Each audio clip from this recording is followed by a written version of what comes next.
Important update about YouTube playlists. Hey everyone. We've received many messages asking why our YouTube playlists aren't showing up. Do we create YouTube playlists? Yes, we absolutely do.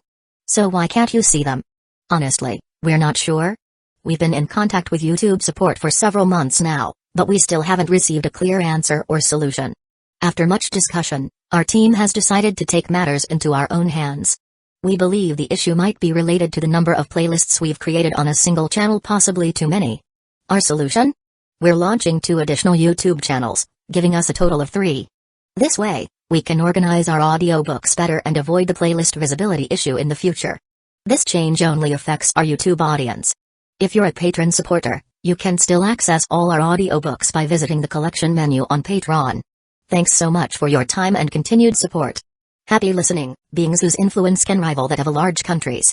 When a demon lord is accepted into the council, they are immediately issued a disaster class ranking, so if a chicken becomes a demon lord, well. Then finally catastrophe class, a classification for threats considered too large for any singular Western nation to handle. Though it is also incredibly inaccurate due to political interference. There is also another system that is much more widely used throughout the world called the free guild system. Basically it ranks a monster's threat level based on a few factors: magicule capacity, physical strength, defensive capabilities, speed, skills, and intelligence. A much more accurate ranking system if you ask me. The ranks go from F rank, basically a ranking for those with no combat capabilities, E rank, a rank assigned to those with about the same level of power as an average human adult, D rank, a rank assigned to those who are about as strong as soldier, often requiring at least 3 to 4 average humans to defeat. C rank, a rank for those who are as strong as an experienced soldier that has professional training. B rank, a rank for beings that can single-handedly wipe out a village, so I was around this level as a lesser demon. A rank is a rank for those who can severely damage an entire town, around the level of my greater demon self. Special A rank, a rank for those that can destroy a small-sized nation, around the level of my archdemon self. S rank, a rank assigned to demon lords and those of equivalent power, and finally special S rank, a ranking assigned to those no single nation can handle. I would probably just barely fit into this category along with the other true demon lords. True dragons would also fit in this rank, so you can tell that there are a variety of strength levels in this rank. However, even with this system, a lot of beings aren't accurately ranked. After all, even Milim is ranked as an S rank rather than a special S rank.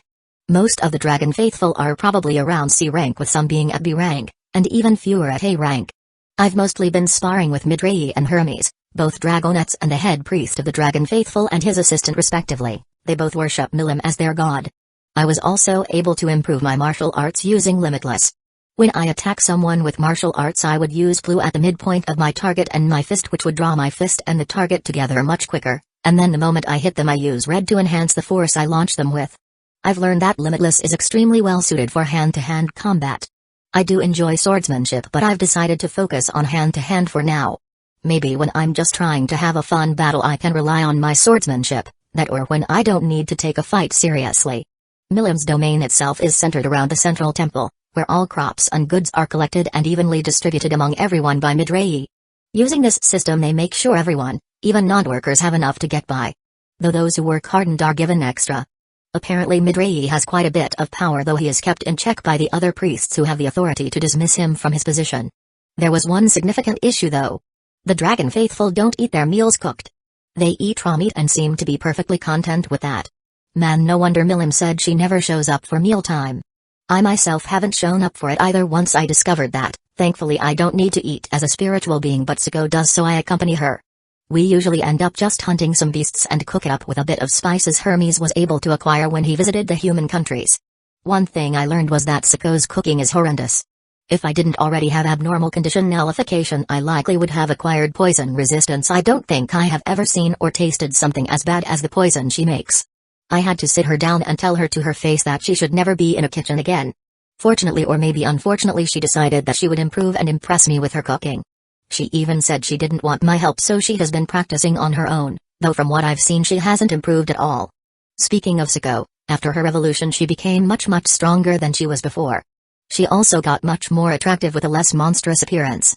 If I had to say, she could destroy a small country on her own, special A class. Her race changed from an ogre into a kaijin, a race that is closer to their roots as a race descended from fire elementals. Siko said she wanted to become my assistant, basically she wanted to become my secretary. I told her that wasn't something I needed, But she was committed. Oh well, not like anything bad can come of it. I was able to boost her strength a bit by giving her a better Odachi. Now that I'm a demon duke, I was able to create much stronger weapons, though nothing compared to Milim's own weapon. There are a few ranks when it comes to equipment. Normal grade, which is the standard equipment, nothing special about them. Special grade weapons are usually enchanted with some type of magic. Rare grade, weapons that have stronger enchantments and can generally boost weaker beings' strength considerably. Unique grade, the best equipment on the market. After that is legend grade. These weapons are generally unique grade weapons with magisteel in them that have been exposed to highly concentrated magicules, and according to Milim, the rank above that is god grade, which is incredibly rare. She only knew of a handful of people who had a god grade weapon. Milim's own weapon is a god grade weapon called Azura. A few other things happened, like Veldora Zora disappearing all of a sudden about 2 months ago. I asked Milim about it and she just said it's fine, he'll turn up eventually. I was surprised she didn't care, as apparently Veldora is her uncle, though I guess I shouldn't compare a bunch of immortal beings' relationships to human ones. I've been keeping my aura mostly contained ever since I evolved into a demon duke, but it's beginning to be a haste. Daemons in general have perfect control over their own magicules, so containing my aura itself wasn't an issue. The issue was that it feels really constricting, as if I'm holding something back, which at first isn't an issue, but over time it becomes annoying. Eventually it'll become annoying enough for me to release all of my aura, completely unrestrained, which would easily level an entire country. To prevent this, I've been leaking a little bit of my aura at all times rather than keeping it all sealed away. Doing that has been a big help. Other than that, not much has happened, though I did spar with Milim a little while ago, and man was that intense. Flashback, I look straight ahead as I carefully watch Milim to see what she'll do. Once she challenged me to a spar and I agreed. We went to the middle of nowhere so we don't accidentally damage anything. She knows she can't get past infinity as she doesn't have any counters to it that she is willing to use. I'm not sure why she wanted to spar knowing that, probably just to kill time. Thankfully Milim isn't the type to use an anti-magic area, so I don't need to worry about that hindering infinity. I'm not complaining, maybe I can see what Milim is truly capable of. We've been fighting for an hour now, it's mostly just been Milim trying out new ways to get past infinity and me attacking her when she's doing so.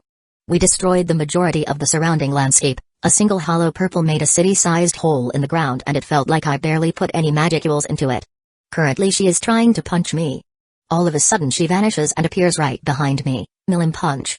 Seriously, that's what you call it? Well, it fits Milim. I don't bother dodging as infinity stops her blow from hitting me. Gah. That ability of yours is annoying, you know? I guess I'll start being a little serious now. As she said that, I notice a red aura starting to appear around her. Her strength shot up by multiple magnitudes. What the fuck kind of skill is that? Can you copy that, Odin? It is already being analyzed. I see, I guess it makes sense that it would take a little longer to copy an ultimate skill. I watch as Milim takes her so-called battle mode and flies higher into the air. I could feel her gathering an absurd amount of energy in the form of a sphere. What the fuck is that? What kind of magic is that? Answer. It has been detected that Milim is using true dragon magic, a type of magic intrinsic to true dragons. True dragon magic? That has to be strong. I watch as she aims her attack and shouts, Drago Nova. I take this chance to teleport out of the way. I'm not going to take chances with that kind of magic if I don't have to.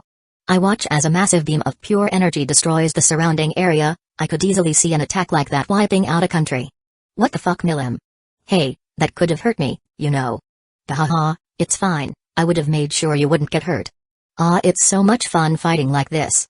Yeah, I enjoyed myself too. It's nice to relax and just cause mass destruction like this. I knew you would get it. You're my bestie after all. Ultimate skill, Satanale, Lord of Wrath has been analyzed.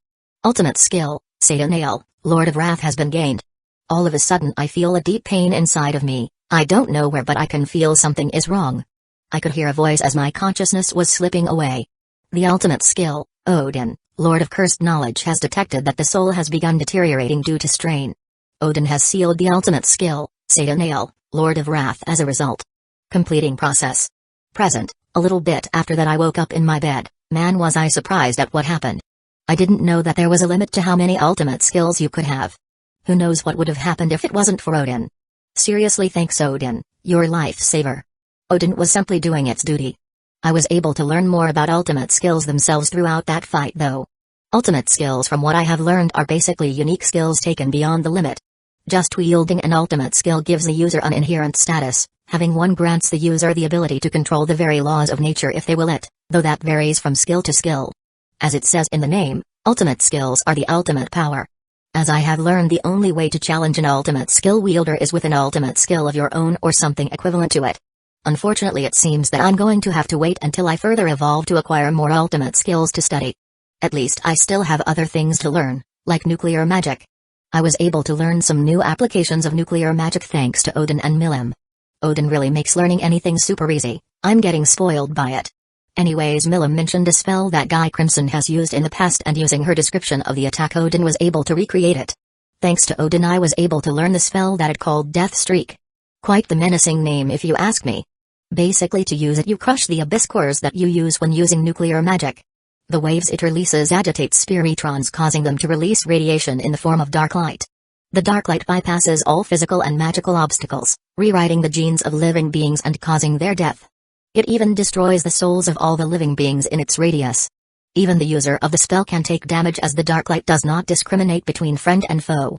So I can't use it when I have allies around. According to Odin, the only way to counteract the dark light is with another equal dark light.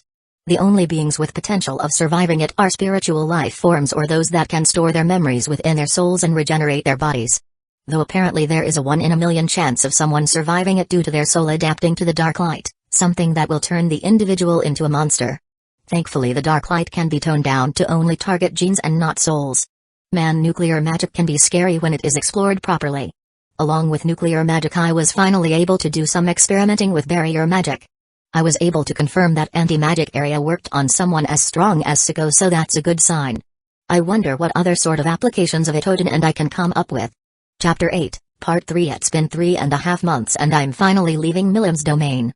I've acquired quite a few useful skills, alongside learned a lot more about the world.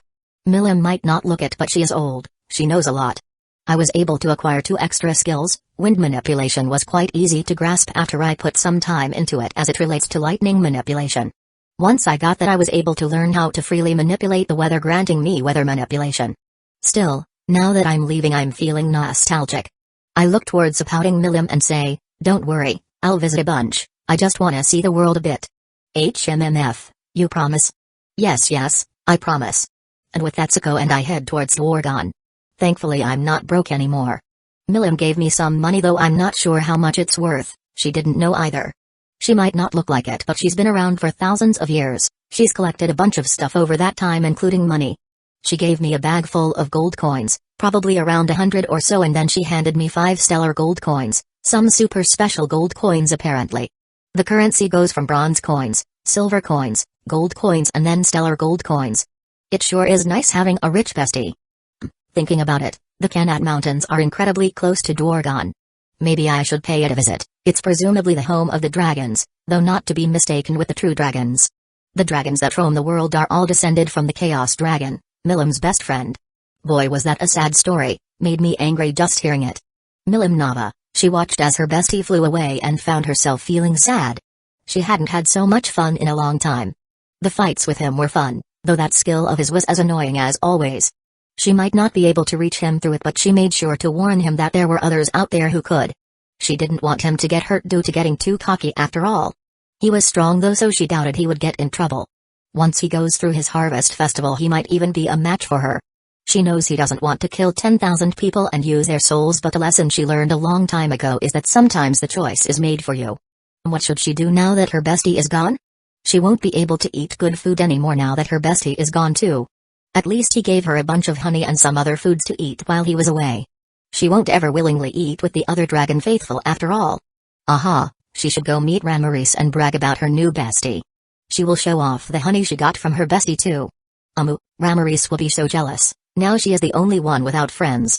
She blasted through the labyrinth, she flew directly to the resting place of Ramaris and her spirits. Ramaris, come out, I want to show you some stuff. All the spirits scrambled away in fear, getting a small laugh from her. Milim. What are you doing here? I wanted to talk to you about my new bestie and show you some stuff. Sigh, that's it? I thought there was an emergency. She started to tell her about her new bestie, from their meeting, to the food and his strength. A skill that you can't get through? That's interesting, and a demon lord seed, huh? And you said he was around Luminous's level? That is quite impressive. When he awakens he would be around your level then. Yup, isn't my bestie the best? Now you are the only loner among the demon lords. And where did he get this honey from? It's so good. They chatted the day away before she finally left. Maybe she should go bug Frey, ponytail. He looked back to his friends and family waving at him and waved back. He decided to leave the village with some other ogres in search of more resources. Hopefully by the time he is back he will be strong enough to protect the village on his own. Maybe he will even encounter their benefactor. He heard from another ogre who left the forest that the demon lord Clayman was recruiting. Maybe he should try there. Siko, she couldn't have imagined how much her life would change just from a single chance encounter. Now she has a master she is devoted to. She even got a name. Felix-sama said she was really strong now too. She's glad she hasn't disappointed him. Though he said that she has to work on her cooking. She doesn't see what's wrong with it, but she listened to her master anyways. She will give him the tastiest dish he will ever have. It's been a few days since I left Milim's domain. Currently Siko and I are running through the forest along the Ameld River. I could just fly us to Dwargon fairly quickly, but I want to see the forest a bit more. What's that? Some goblins riding on dire wolves, and a slime? That's odd. All of a sudden they slow down and stop. They probably felt Siko's aura. I've had her releasing a little bit of aura to keep the annoying monsters away. I tell Siko to stay back for now as I take this opportunity to go ahead and meet them. The goblins and dire wolves seem to have names if what my Milimai is telling me is correct. Oh? That slime has a name and has 2 unique skills. How odd. According to Milim, it is incredibly difficult for anyone to get unique skills. Only otherworlders can easily get unique skills, as they often gain one when they are summoned, and even then they sometimes don't get one. Could the slime be a reincarnated person? Milim had said that reincarnation isn't something that is heard of, so it's definitely possible. I mean, look at me. I reincarnated as a demon. Still, to reincarnate as a slime. The slime is quite strong too, around A rank if I had to put it somewhere. As I approach I hear the slime say, hey. I'm Rimuru the slime. I'm not a bad slime. Ha, making references from Dragon Quest I see. I'm Felix, nice to meet ya. Wait. You understood that? Are you from another world too? Yeah, I was reincarnated here. Is it the same with you? No reason to hide my reincarnator status. After all, in this world summonings aren't that uncommon, so it's believable that people can be reincarnated as well. This just got a whole lot more interesting. It's been a few days since I met the slime, Rimuru. Since we're both headed towards Dwargon, I decided to stick with him. He is quite interesting. 2 unique skills, a sealed true dragon inside of him. He has quite a lot of extra and common skills as well. Could he have some sort of ability that allows him to quickly gain skills like Studious One? Definitely something I should watch out for and copy if I can. Currently it's night and the goblins need rest, so we have set up camp for the night. The goblins can cook some damn good meat. Hopefully Siko takes some notes. As we're eating I hear Rimuru say, Gobda. Yes, sir. Yes. Apparently Rimuru has named an entire goblin village that he is using as his home base. According to Odin, he should not normally be able to do that. Makes me wonder how exactly he managed to name so many people, seemingly without any side effects. What is the town we are heading for like? Yes. He doesn't know all that much about the world. Apparently he is going to Dwargon for some craftsmen. Well, it's officially called the Armed Nation of Dwargon. It's a beautiful city constructed from a modified natural cave system, and it's home not only to dwarves but elves, humans and lots more. I continue to listen as Rimuru starts daydreaming. The dwarf king, Gazel Dwargo, is known as the Hero King. Yes, their king is quite impressive. He's a saint, a being who has the potential to rival some of the demon lords. The humans have quite a bit more trouble growing in strength compared to monsters and Majin. Humans are born extraordinarily weak. Their innate power is small, and their intolerance towards magicules makes it so that with the exception of some and other worlders they cannot store any internally, requiring them to use external magicules for all magic, making it difficult for them to become mages. Due to this, most don't try to become mages and rather focus on training their bodies, and learn to use their aura to use arts.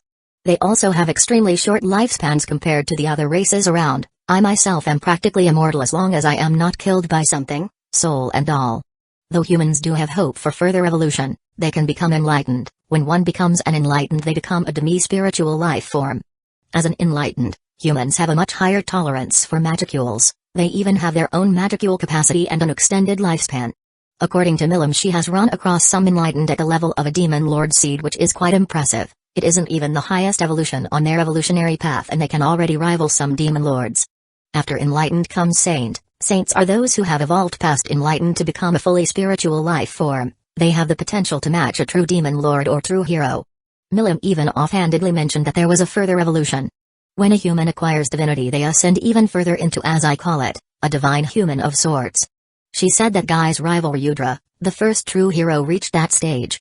She said that all races have the potential to acquire divinity, even demons like me. It must be quite the evolution if it allows someone to rival one of the strongest beings around. At least it confirmed one thing to me: there is at least one further evolution, as I am confident I don't have any divinity of any sort. True heroes were something interesting to learn about, rather than just someone who is called a hero by the masses. True heroes are sort of ascended beings similar to true demon lords.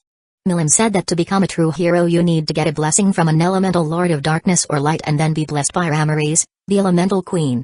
Even then you will only get a hero's egg. Similar to the demon lord seed, it has specific conditions needed to hatch and awaken a hero.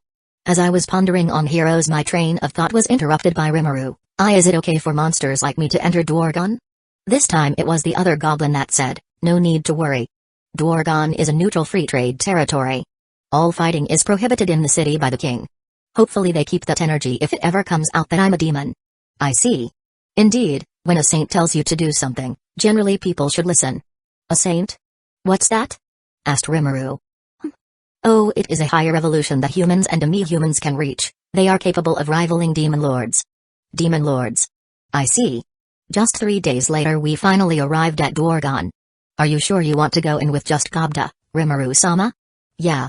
We don't want to draw too much attention with a big group. Don't worry, I've got Felix here just in case. You've seen how strong he is. Yeah, a day ago we were attacked by a monster. It was decently strong too. I was able to take that opportunity to copy Rimuru's unique skill, Predator. It has a few sub-skills, but it basically allows me to absorb anything into its sub-skill stomach. It can even absorb magic or skills. The next ability is Analysis. It's used to study and analyze the absorbed target. Using this I can analyze any sort of item or weapon and then recreate it as long as I have the materials on hand. It can even analyze skills or magic, allowing me to instantly learn those skills or magics. Stomach is one of the most useful abilities that this skill gave me. It is basically a subdimension inside of me where I can store anything, even living beings, and on top of that anything in my stomach isn't affected by time. The next sub-skill, Mimicry, basically allows me to mimic the form of anything I have analyzed. I can even gain specific racial characteristics with this ability. The last ability is Isolation, completely different from my unique skill of a similar name. It allows me to store harmful or unnecessary materials for analysis. Using these materials I can replace my magicules in case I am ever running low and in a pinch. Along with that I was able to learn a few things about Rimuru. He said he was from Japan. Apparently he is also a former office worker. He said he was stabbed when saving his friend's life and was reincarnated as a slime in Veldor's cave. He met and became friends with Veldor there. He even got named by him. Apparently he is responsible for Veldor's disappearance. I'm guessing that Rimuru absorbed Veldora into his stomach. He used Predator to swallow the seal with Veldora inside so that he could release Veldor later on. My Milimai didn't detect any lies, so I left it at that. I shared my story with him as well, though I left out the part where I was reborn in Jujutsu Kaisen. I just said I was reincarnated into my last life, then died again and got reincarnated again as a demon. The only thing he had to say about that was that I'm an Isekai protagonist 2 times over. Felix-sama. Are you sure you don't want me to come with you? Yes, I'm sure I'll be fine without you for a little bit, Suko. Sigh, that one is a really worrywart. Don't worry. I hear Rimuru say, we'll be back soon, so wait for us here. Sigh, the line is quite long. I always hated waiting in long lines. Can I just use some gold to skip ahead? I let Rimuru know that I'm going to go ahead to ask something real quick.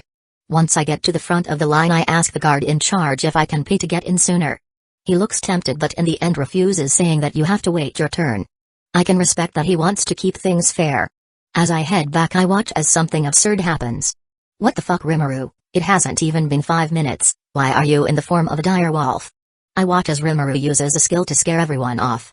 I'm pretty sure he was just targeting those guys who were attacking him, but he managed to affect the entire line. Well, that's one way to get rid of the line. Hey! You there? I hear the guard from earlier yell while running at Rimuru. Rimuru quickly turns back into his slime form, surprising the guard. A slime? Teehee. Rimuru was quickly escorted to the prison. I tried to talk the guards out of it, but it unfortunately didn't work, as I didn't particularly want to threaten them as they were just doing their jobs. Rimuru was in the wrong here after all. At least we got into Dwargon. A little while later I sneak into where Rimuru is being held and overhear a conversation. Captain. We've got trouble. There's an Armorsaurus in the mines. What? Where's the suppression force? They're already en route, but Garm and his brothers were deep in the mine gathering magic ore, And they're badly hurt. Do we have potions? Not enough. Those guys are like brothers to me. We can't waste time. Start looking for potions. I hear Rimuru butt into the conversation and say, Sir. Huh? Ah. How dare you leave your cell? Now this isn't the time for that, is it? Look. You need that, don't you? Oh? It seems Rimuru had some potions stored in his stomach. But really offering it to the guys who imprisoned you, he can be a bit too nice sometimes. What's that? Healing potion. The best around. You can drink it or apply it directly. The guard walks towards the barrel. Captain. You're going to trust the word of a monster? We don't have time. Let's go. Yes, Captain Kaido. You better stay in your cell, slime. Good man that one. He was worried for his subordinates. I take this opportunity to appear in front of Rimuru's cell. Sup? Get. Where have you been? I've been waiting for a chance to see you. You really messed up earlier. I know. You don't need to tell me. Still, it doesn't seem like they are going to keep you in here long. Yup. The guard was about to release me before there was an emergency. Yeah, I hear. What kind of potions were those anyway? Those were some potions I made. Oh? You made them. That's impressive. He probably made it with Predator. Still, that's an application of it that I didn't consider. Yup. You want some? I got a bunch. Oh yeah, sure, I'll take some if you have it. I'll pay you for it too. Never know when I might need it. I personally likely won't ever need it with ultra speed regeneration, but who knows if I ever come across someone who needs healing. Don't worry about it, I have a bunch here. He spits out 10 barrels of the stuff. Nice, that should last me a while. I take out some gold from my spatial storage to give to him. I got a bunch, so I just grab a handful. That reminds me, I need to move everything from my spatial storage to my stomach. Thanks.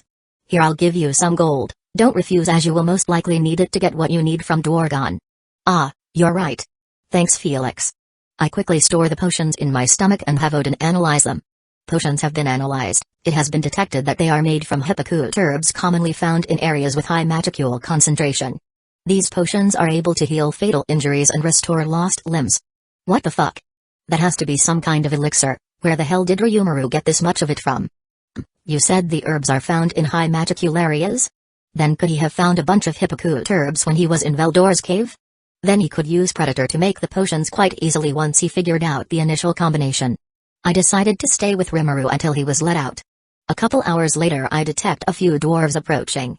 The guard from earlier approaches and says, "You saved them." I thank you. The others start to chime in with their thanks as well. The guard finally lets Rimuru out. Finally, we can actually start our exploration of this country. I wonder what sorts of things I'll find in this country. Chapter 9, Orcs Invade. I look around the area as I walk around. You can tell it's a dwarven country. Everything is industrialized. You can see craftsmen everywhere doing their own thing. This way. Currently we are following the guard captain, Kaido.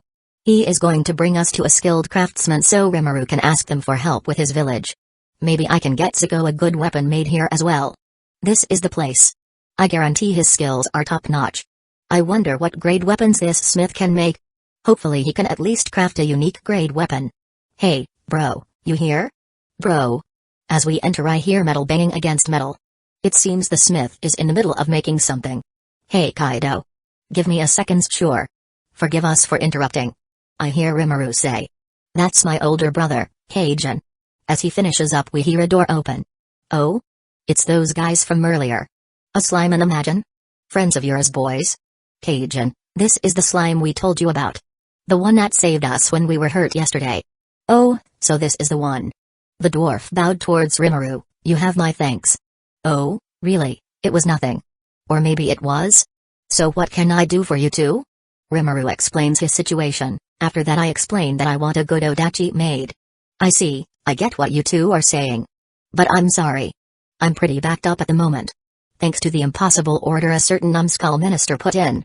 Rimuru looks curious. Impossible order? We might be going to war soon, so he asked for 20 long zerds.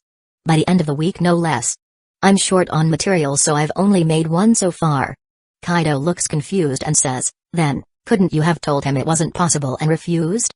That's what I'm wondering. It isn't as if this blacksmith is a slave or something, right? Don't be dumb. I did tell him that, at first. But then that damned minister Vesta said. Damn that minister, he had the nerve to question my abilities. Ah, so he used his pride at his craft to his advantage. You say you're short on materials? Yeah, I need a special ore called magic ore. And even if we have the materials, it will take me 2 weeks to make 20 swords. Ha ha ha ha. The fuck, Rimuru? Old man. Can you use that? He says as he spits out some more of some kind. Wait. Wait, wait, wait, wait, wait, wait. That's magic ore. And it's unbelievably pure. It's not even magic ore. It's already been processed. It's a cluster of magisteel. I can make even stronger swords with this. Why, you're sure I can have this? I'll pay you handsomely, of course. Well now. I wonder what I should do. What is it you want? I want you to find some fellow artisans who'll come to my village to teach their craft to the villagers, and make my friend the sword he wants. That's it? Yup. That's easy. You can count on me. Alright. Let's get started. Well, that's that. I didn't even have to do anything. Rimuru also managed to help the dwarves make their delivery on time using Predator. I was able to get a sword made from magisteel and analyze it using analysis. The dwarves quickly began working on the sword I requested, and soon enough it was complete. A beautiful Ecchi made from magisteel that matures in the image of the user. Siko will love this, I can tell. Before I give it to her, I absorb it into stomach, and analyze it so I can create copies of it in the future if I need it.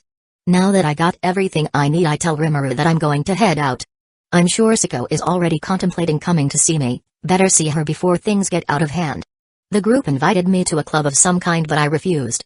Rimuru made sure to get me to promise to visit his village. He told me where it is. He is trying to modernize his village and create a country where humans and monsters can coexist in peace. Quite the difficult dream to accomplish, but I have a feeling he can do it. I asked Rimuru to watch out for the ogres for me. I told him they likely won't subordinate themselves to him, but they would be open to having peaceful relations. I quickly say goodbye and leave to meet Siko. Felix-sama. Have you already finished your business? I was so worried, I almost went inside to search for you. I'm fine, Siko, and yes, I got everything I needed to get. Here, I got an Ecchi made for you. It should be better than the one I gave you before. Felix-sama. It would be my honor to wield this blade in your name. I'm glad you're happy with it. The blade itself is around the unique grade, good enough for now. I can get it upgraded later. I look towards Rimuru's subordinates and tell them that Rimuru is hanging out with some new friends he made. Once that's done, me and Siko make our way towards the Dragon's Peak. I wonder what it will be like up there. Maybe I can get a dragon subordinate, that would be cool. It didn't take us very long at all to climb the Kenot Mountains. My wings and flight abilities made it quite easy. Siko is also capable of flying with air flight, though nowhere near as fast as me, so our progress was slowed down a bit by that. Now my main goal is to get a cool dragon pet. Quite a childish reason, but who wouldn't want a pet dragon if they got a chance? The dragons that roam the world aren't actually descended from true dragons, rather they are descended from Milim's friend, the original elemental dragon. They are demi-material life forms at birth and considered one of the strongest races around. There are a few evolutions of dragons. They can be born at any evolution according to Midraii, alongside evolving normally by gathering enough magicules. The lowest evolution is Lesser Dragon. They are the dragons that inherited less of the original elemental dragon's essence than their stronger brethren. Lesser dragons are generally around the B+ rank, easily capable of wiping out multiple villages. Medium dragons are the next evolution. Most medium dragons are lesser dragons that have reached full maturity and gathered enough magicules to evolve. Medium dragons are around A rank, strong enough to destroy an entire town. Archdragons are the final racial evolution of dragons, though they can still grow further. Archdragons are born when a large amount of dragon factor is involved during their birth, or the result of a medium dragon gathering enough magicules to evolve. They can be ranked anywhere around the special A to special S rank depending on how much of a grasp they have on elemental powers. That's still strong enough to destroy a smaller nation at minimum. Now there are a few more pathways for archdragons to take in order to grow. The first path is becoming an element dragon. They are basically archdragons that evolved and gained elemental powers. They still aren't as powerful as the next evolution, but they are still at least special rank. Dragon Lords are the evolution of element dragons. They are some of the most powerful among archdragonkind. Dragon Lords and element dragons are still classified as archdragons. The factor of Dragon Lords begins to approach that of the original element dragon. They can easily rival awakened Demon Lords. They can be ranked anywhere from S, special S. Since all races can gain divinity, I assume dragons can as well. I don't know anything at all about this evolution as I have no experience with divinity, but I can make some guesses. They likely do not age at all and are probably around the special S rank at minimum. There are a few other subspecies of dragons like wyverns and basilisks, though they are only subspecies of lesser dragons. Both wyverns and basilisks are around B+ rank. I am hoping to find a medium dragon at the very least. Once I give it a name, it should evolve into an archdragon. That will be another formidable subordinate for me. I continue to fly around to look for a good dragon to tame. I ignore the archdragons I sense, as if I name them it will have significant side effects on me as I am now. It takes me quite a while to find a dragon that fits me. Most of the dragons up here have affinities for fire or earth. I am hoping to find one with an affinity for wind or water, as it will match with the elements I tend to use quite well, and unfortunately universal sense does not tell me the affinity a dragon has, so I'm kinda on a wild goose chase. Aha! I found a medium dragon with a wind affinity. Now to get it to submit. I quickly fly over to where it is. It seems it can feel me as it's looking around warily. I quickly pressure it with my aura, causing it to be blasted away. Oops. I think I released a bit too much of my aura, huh? I go to where I sense it only to find it bowing in place. Aren't dragons supposed to be prideful? As expected, it can see your greatness, Felix-sama. Sigh, now's not the time to go. Maybe this one just understands the difference between us? I fly down to its level and say, I want you to be my pet. Any issues? It shakes its head in denial. I could understand me? Most medium dragons don't have that level of intelligence. I guess that's good, only better for me in the end. Now what to name it? I want it to be something related to lightning, as that's my favorite element to use. Aha. I got it, I name you Raiden. That name fits. I watch as it undergoes an evolution. This one doesn't take very long. Once it's finished, there is a bright light, and standing in Raiden's place is a beautiful nude woman. Actually, now that I look at her, she looks exactly like Raiden Shogun. Can names have that big of an influence? Phew, really dodged a bullet then with my name. Damn, she's hot. I have good taste. It seems she evolved into an element dragon, not quite at the level of a dragon lord, but still quite strong, a bit stronger than Suko in fact. I am ready to serve you, my lord. What do you require? I make some clothes using material creation as I reply, calling me Felix is fine. Here, put these on. And are you able to shift to your dragon form at will? Felix-sama, then, I will treasure this gift you have given me, and yes, I am able to take my true form at any time. It's not that deep, women, just some clothes. I see, could you fly me around then? I've always wanted to ride a dragon. It would be my honor to serve as your mount, my lord. I know I can fly easily myself, but there is a whole other feel to it when compared to flying on a dragon. Who hasn't wanted to fly on a dragon at some point after all? Chapter 10. Part 2. It's been a few months now since I picked up Raiden, and man was she great. She inherited my lightning element after I named her, so it's always great to talk about lightning and its applications with her. She was able to come up with her own unique applications of lightning manipulation to use in both her human and dragon form. I wonder what heights she will reach as a dragon lord. That will surely be a joy to witness. I unfortunately have not been able to focus on my more elemental abilities. My main form of attack is limitless after all. Lightning is just something I enjoy using. I wonder what abilities an ultimate skill based on lightning would have. Unfortunately, Raiden doesn't have a unique skill just yet, so it will be a while before I see an ultimate skill like that, but neither does Suko. I do wonder what kind of unique skills the two of them will get when I eventually get one. Though Suko got jealous easily, so I had to make sure to spend enough time with her, but that wasn't a problem. Other than that, I have been practicing gravity manipulation in the hopes of learning to create something like a black hole. I wanted to pull a Madara and summon a meteor from space, but in order to do that I have to be able to sense that far away, and unfortunately I can't sense that far with universal sense just yet. I was eventually able to combine gravity manipulation and nuclear magic to make something similar after fighting a demon that was summoned and going on a rampage. I'm not one to let that happen if I see it in front of me. The demon was fairly weak, only a greater demon. Apparently he was summoned in order to attack a village for some reason. That's not the important part. He was a demon, part of John's lineage. Due to this, he loved using nuclear magic. Those guys always love causing destruction. I didn't immediately kill him due to wanting to see what he was capable of, so I cast a barrier around us in order to protect the surrounding area. At some point he was getting desperate as none of his attacks did anything, so he tried a desperate gamble. Apparently this demon had seen John fight in person and was trying to replicate one of her spells. Of course he failed, but that was enough for Odin to be able to figure out how to do it successfully. Man, Odin really is my cheat.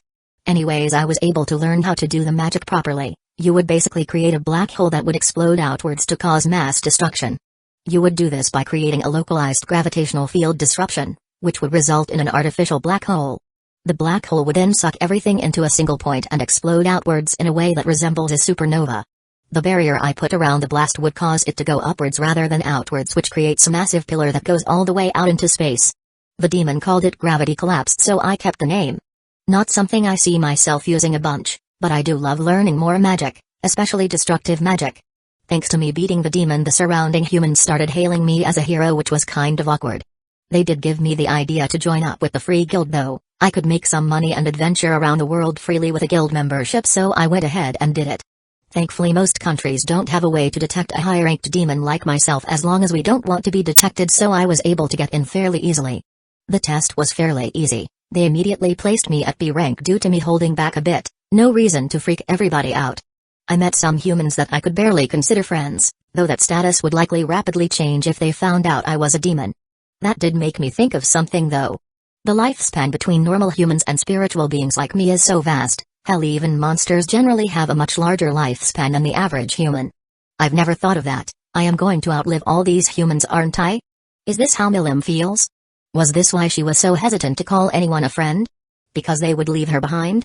Knowing this, would it not be better to suffer in loneliness rather than make a close friend but outlive them? Unfortunately that isn't a question I can answer yet, though I think Milim knows the answer to this one. Something to ponder about as I grow older. Currently I'm in Bremond with Raiden as Siko went back to visit the ogre village for a little bit. Originally she was just going to wait until I went there next, but I pushed her to visit after realizing that she missed her friends. Who knows how often she will have the opportunity to visit in the future after all. Geld, he looked towards his starving brethren and thought about how well the plan that his father figure Gelmud suggested is going. The great Jura forest lost the protection of the storm dragon, all of that plentiful and fertile land ripe for the taking. His people needed it. Thanks to his father figure he was able to get enough armor, weapons, and rations to invade. All he had to do was make his subjects obedient. He considered his options and settled on using his unique skill, starve, to place his subjects under mind control and subject them to a never-ending hunger in the process. He did not like using these methods to control his subjects, but it must be done. For his people. Gelmud, everything is going just as planned.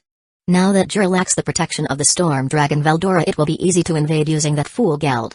Lord Clayman supplied the orcs with armor, weapons, and rations, more than enough for a successful invasion. He looked towards the army as it ravaged the lands, all under the effects of Geld's skill starved. One of Geld's generals led a detachment to a nearby ogre village, which should boost their strength a fair amount. He hired the mercenary footmen from the moderate Harlequin alliance to deal with the more troublesome Majin hiding inside Jura just in case the orcs aren't enough. Everything should go perfectly. Time to inform his employer. Siko, she looked at the orcs that were attacking her home. She was able to help evacuate some of the villagers, but she wasn't able to save them all. Who knows what would have happened if she hadn't been named by Felix Sama. The whole village might have been destroyed with all the ogres killed rather than how it was now. As long as there are ogres, they can rebuild. The orcs were not strong, their advantage lay in their numbers, and their mindless hunger led them to not fear their own deaths. An enemy who is not afraid of death is a dangerous enemy to have. Thankfully she was able to massacre most of the orcs as her friends led the other ogres to safety. As she was killing orcs, she dodged a magic bullet she felt coming her way. She put some distance between herself and the location the attack came from. She watched as a burly clown appeared next to the orc that was leading them. It seemed to tell it to retreat while it would hold her off. It wasn't just empty words either, he was strong. Stronger than her. All the ogres that were alive were evacuated, only 100 ogres, but at least that's something. She looked towards the clown and asked, "Who are you? Why are you attacking this village?" She couldn't do anything about the retreating orcs, but she could still try and get some information. Ha ho ho ho. Good day to all you esteemed personages. I am called Footman. The moderate Harlequin Alliance's one and only angry period Footman is how I'm known. I am pleased to make your acquaintances. A mercenary? She watched as this so-called footman prepared for a fight. She followed along by quoting the odachi Felix Sama gave her in aura. She could already tell that this fight would be a long one. Sigh, she wished Felix Sama was here. She wanted to show him how much she improved her cooking. Rimuru, he rushed towards the ogre village that his friend asked him to keep an eye on. He was already on his way there to visit when Great Sage warned him that it was being attacked by orcs. He just hoped it wasn't too late. He didn't want to fail one of his first friends. Not after Shizu. Once he got back from Dwargon, he had gone to the ogre village to see if they wanted to form an alliance of sorts, maybe even become his subordinates. They were thankful for the offer, but they did not want to subordinate themselves under him if they did not have to, though they did keep a friendly trading relationship. He was able to learn about some monsters he didn't know about from them. In general, the ogres were a peaceful race as long as they were not provoked. Once he finally got there, all he saw was devastation. For a moment he was worried that all the ogres were gone, but then he saw Siko, his friend's subordinate, fighting someone. If she was here she was likely able to make sure some of them got to safety. He could tell the Majin she was fighting was strong, stronger than him maybe. He was holding back against Siko for some reason, something to think about later. For now he will help her, hopefully together they can beat that Majin. Sigh, the Majin was able to get away. Both he and Siko could be considered strong, together they would be hard for most beings to defeat, but the clown was able to easily toy with them. At least they made it out okay. Siko said that she was able to evacuate some of the villagers, but now that their village was destroyed they have nowhere to stay, so he offered for them to stay with him. Hopefully they will be able to rebuild with time. For now he had to worry about the orc invasion that he learned about. He didn't want his village to be targeted next. He watched as Hikaru, one of the ogres he recently took in and named, toyed with the goblins like children. Gobta casually said he wanted to learn swordsmanship, and this happened. Hikaru is definitely a tough coach. Due to the presence of Siko, who was apparently a former member of their village, they didn't need any persuading as she vouched for me. And oh boy was that a surprise until I named the ogres and saw their rapid change. After they thought it through, the ogres were willing to be my subordinates, which is a big boon. He wasn't even able to name more than 5 of them before I fell unconscious. He decided to slowly go through the 100 ogres that recently became his subordinates. Well, come on. Strike back. I've watched as someone improved at 10 times the speed of you. He internally winced. Hikaru didn't need to tell them that. Their pride can't be wounded anymore at this point. Poor Gobta. He looked towards the other new ogre now Kaijin he named Benimaru. What was it you said earlier? Something about an orc lord? What's that? Well, put simply. It's a beast. Simple indeed, he thought. It's said that one is born every few centuries. It's a unique monster. Unique, huh? They say he devours even his own allies' fear and terror, which makes him an unnaturally effective leader. Sounds troublesome. The orcs that attacked our village were unfazed when Siko was slaughtering them all, so I thought that might be the case. He remembered something from his previous life. He who does not fear death cares not for threats. The lesson is that enemies that don't fear death and are set on their path can be dangerous, as they generally don't listen to reason. Of course, the possibility of it being an orc lord is still quite low. Any idea why they might have targeted your village? Well, I don't know if there is any connection, but shortly before the attack Imagine visited the village and offered me a name. I refused him and asked him to leave the village as I won't accept just anyone as my master. You think he might have a grudge against you? I don't know, maybe. What was his name again? I think he said Jela. Jilly. Jeel. Jello? All of a sudden sigh, another ogre he named appeared. Gelmund?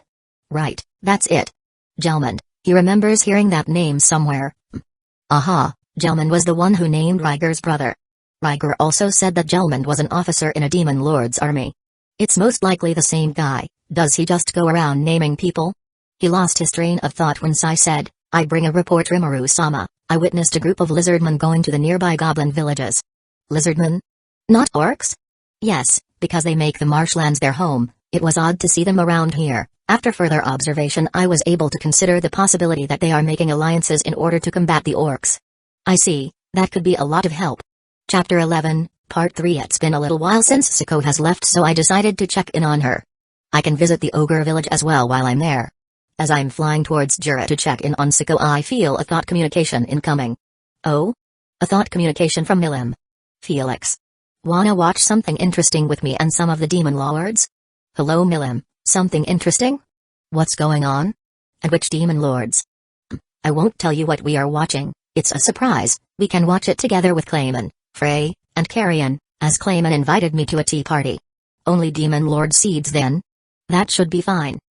I see. Yeah, I don't mind. It's been a while since we've seen each other anyway. Yay. Come to Clayman's castle then. Yeah, I'll see you there.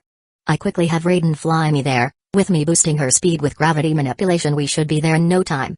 It didn't take us long to reach Clayman's kingdom, the puppet nation gist of. The wetlands that we had to get through were a pain, but since we were invited we didn't have many issues. The castle was quite easy to find. It looked ancient but no less monumental. The perimeter of the castle is lined with towers connected by arched viaducts. Once I got closer I was quickly escorted in by a dark elf along with Raiden. Man, this place is fancy as fuck. The walls are made of marble, and decorated with harmonious ornamentation. There were some large windows accented by stained glass, moldings and wrought iron.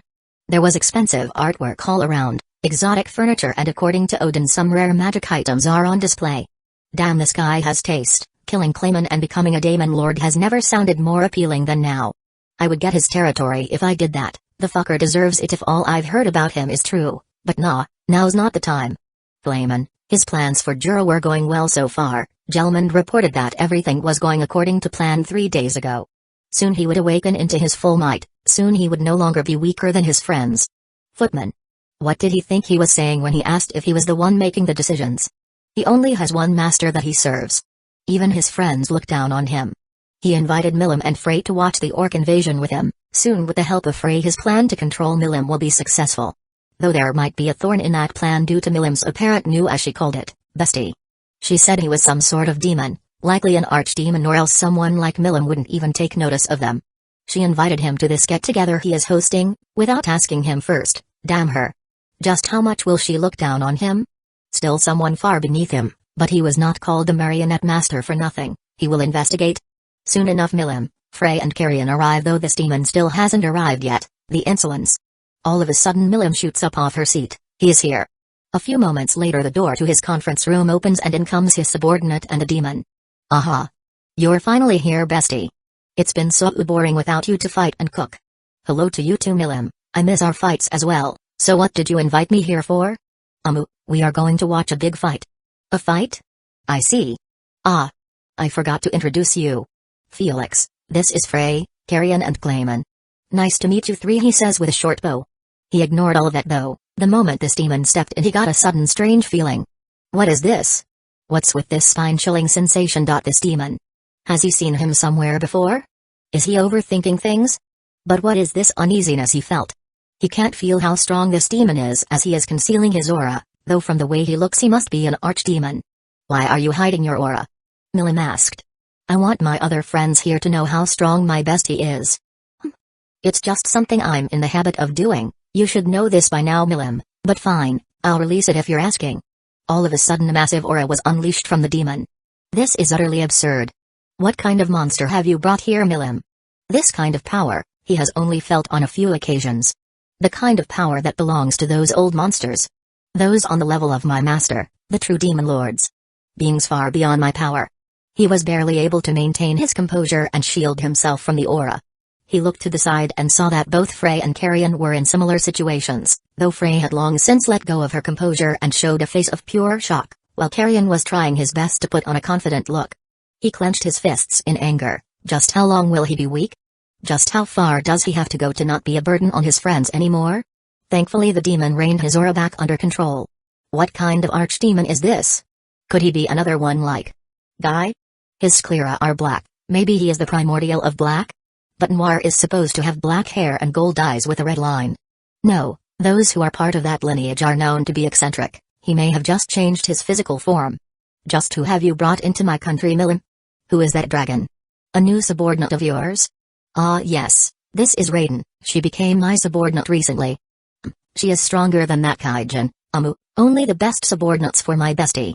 Oh, your Kaijin follower isn't here with you?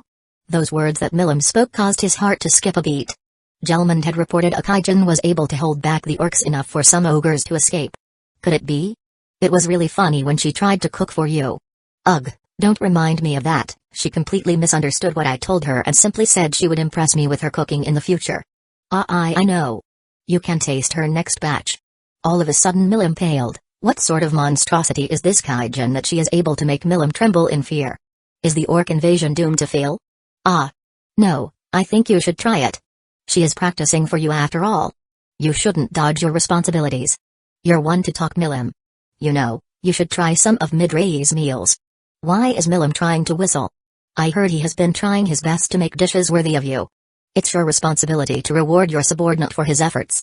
Yes, this must all be a dream. Now it all makes sense. Anyways, didn't you call me here for something, Milim? Yes. I forgot, Daemon. Let's start. This.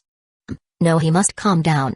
Yes, my guests, I have invited you all here to show you an interesting invasion I have discovered.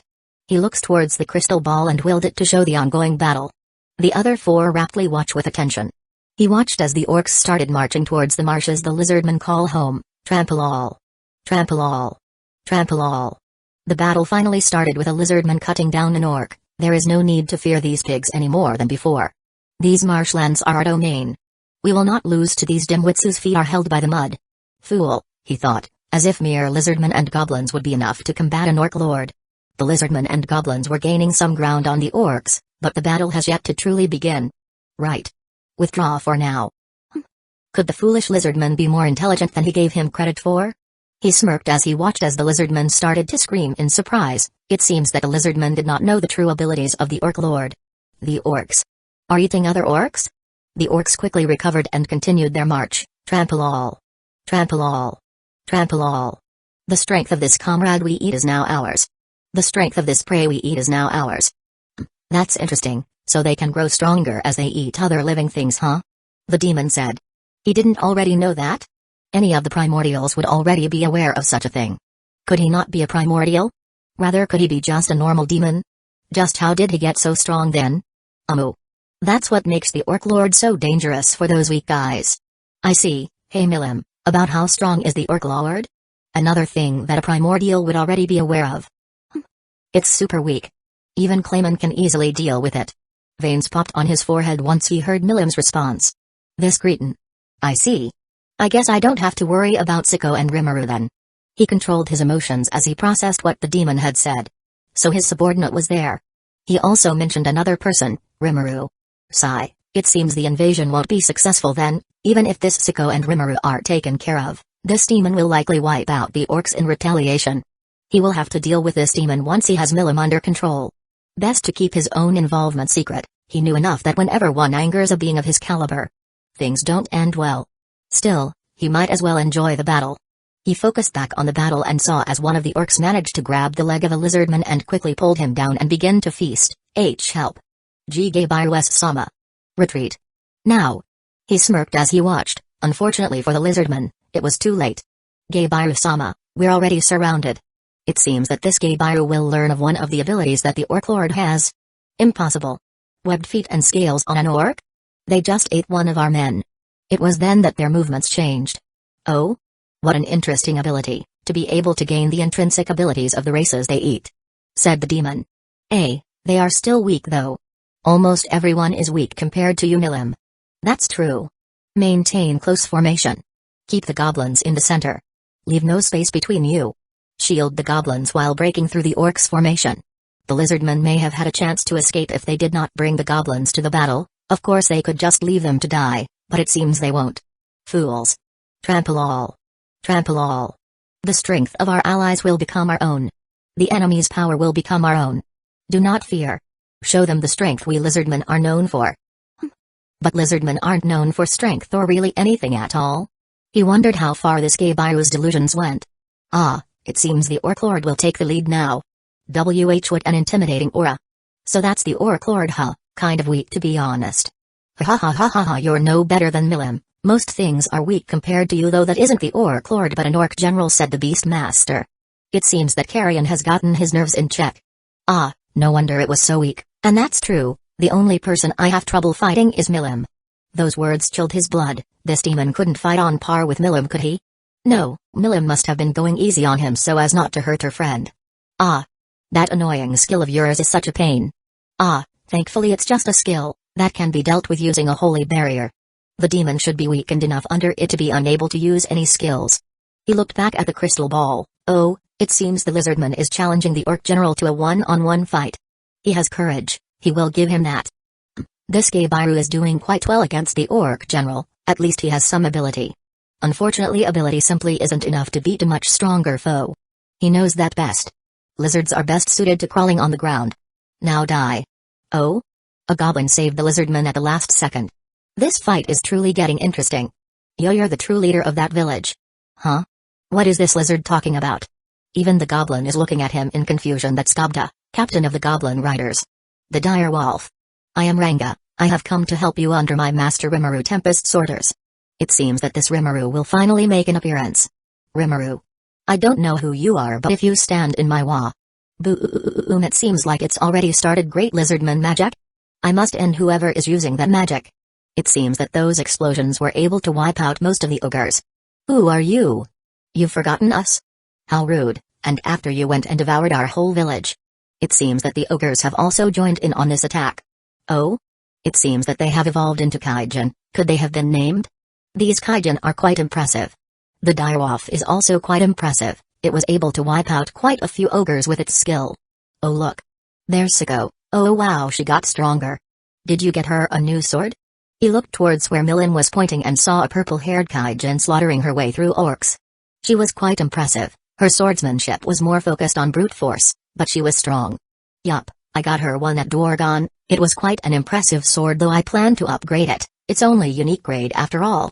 Only unique grade. One of his best subordinates has a unique grade sword and he had to fight tooth and nail for it from the Eastern Empire. Gelmute. What is he doing there?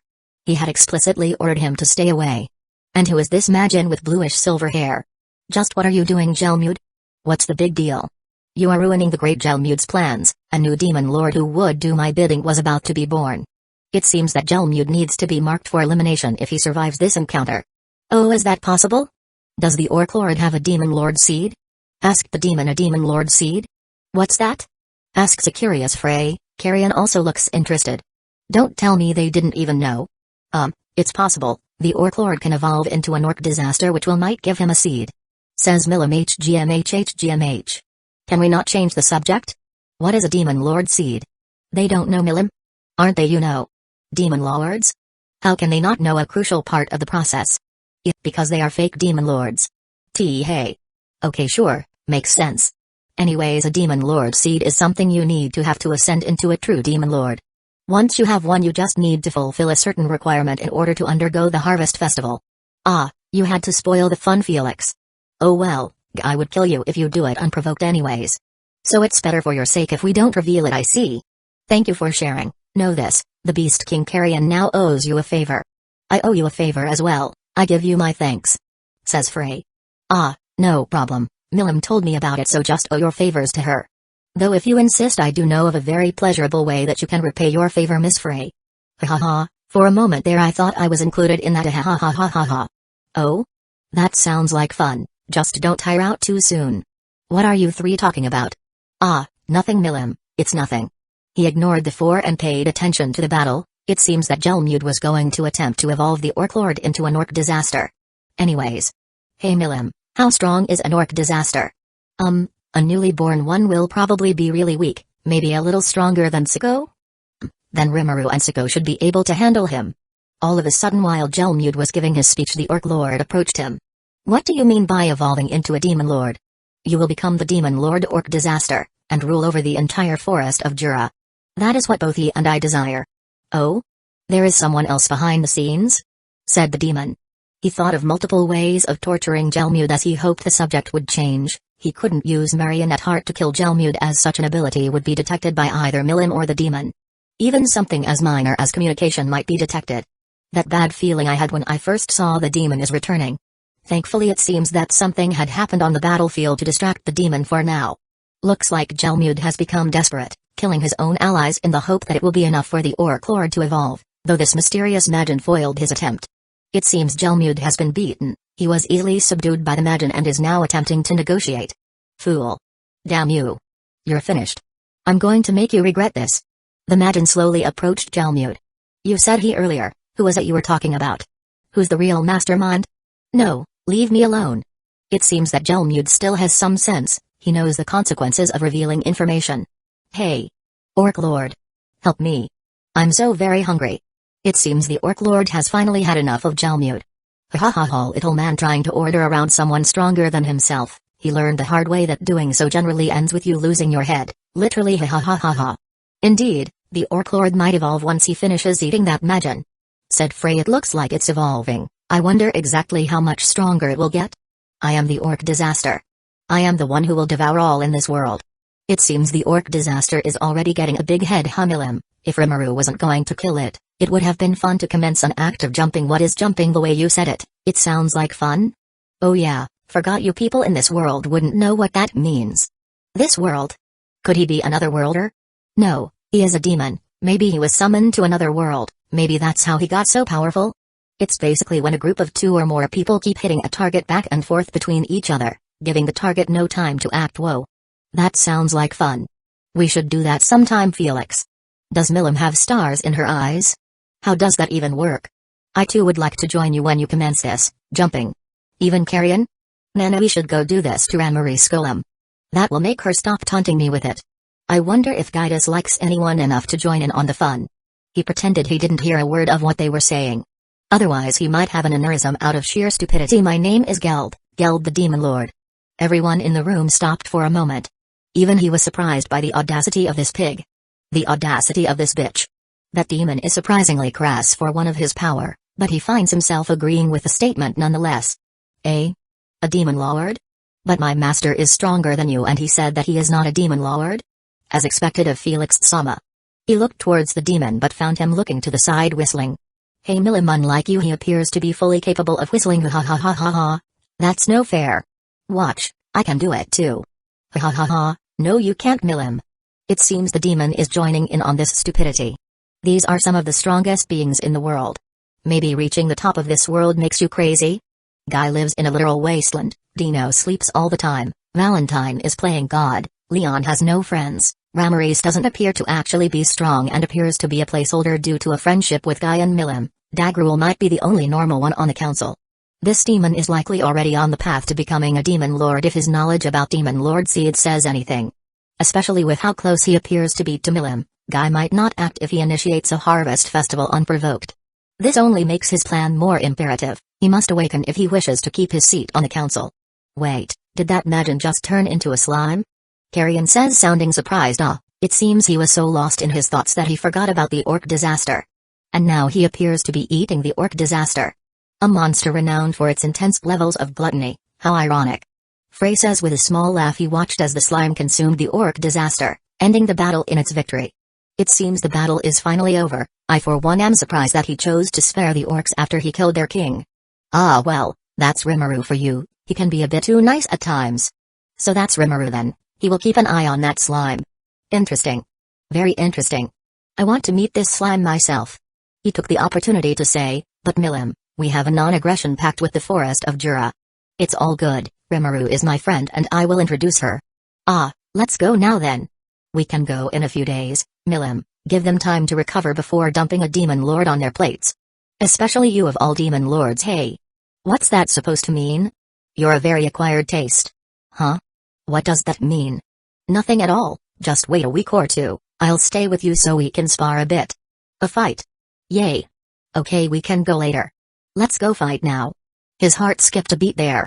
I would prefer it if you took your activity elsewhere. My castle and possibly the entire cliff it sits upon would not survive your fight. Yeah, I'm also going to investigate whoever was behind this, and when I find them, I think I'm going to kill them. Well then, he hopes that if the demon never discovers he was behind the orc invasion, Milim will already be under his control. Oh. Can I fight the two of you? It seems that we will be down a demon lord soon. The 9 great demon lords just doesn't have the same ring to it. Mwahahaha silly Carrion, if you join and you'll die. Yes, well she could have been a little more tactful about it. Wait, never mind, Milim and tactful is a contradiction. Anyways, see you guys later. Let's go Milim, Raiden. Yes, Felix Sama. Yes, he has a good subordinate, she knew her place and did not speak until she was called upon. To the point that he forgot about her despite her level of power being just a single category below Carrion, Frey's and his own. They both just dissed me and left. Bitch, I see that hand, don't you try to console me like a child. They dissed you as well unless you think you're stronger than me? He's surrounded by idiots, where did he go wrong? Chapter 12, Towards Tempest. It's been about 2 weeks since the orc invasion and my first time meeting the other demon lords.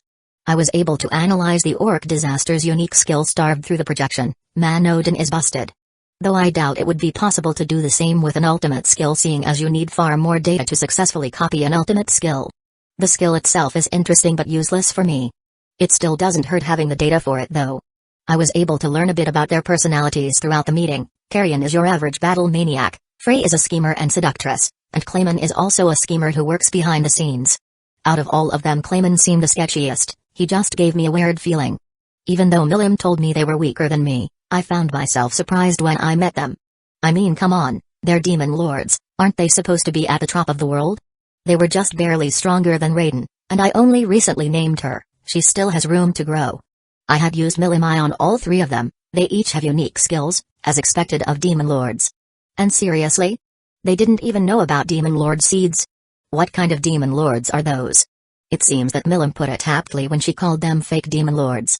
Still, I did enjoy my time there. Carrion seems quite easy to get along with, and Frey is super hot, enough said. Even I couldn't resist flirting a bit, Though I wasn't really serious. Clayman though. I don't know, I just can't bring myself to like him. Then there was also the fact that there was someone behind the orc invasion. That's something that needs to be investigated. They would have to be someone somewhat high up on the food chain, and well connected to pull off what they did. Though it seems like they messed up putting Gelmute in charge of the whole operation.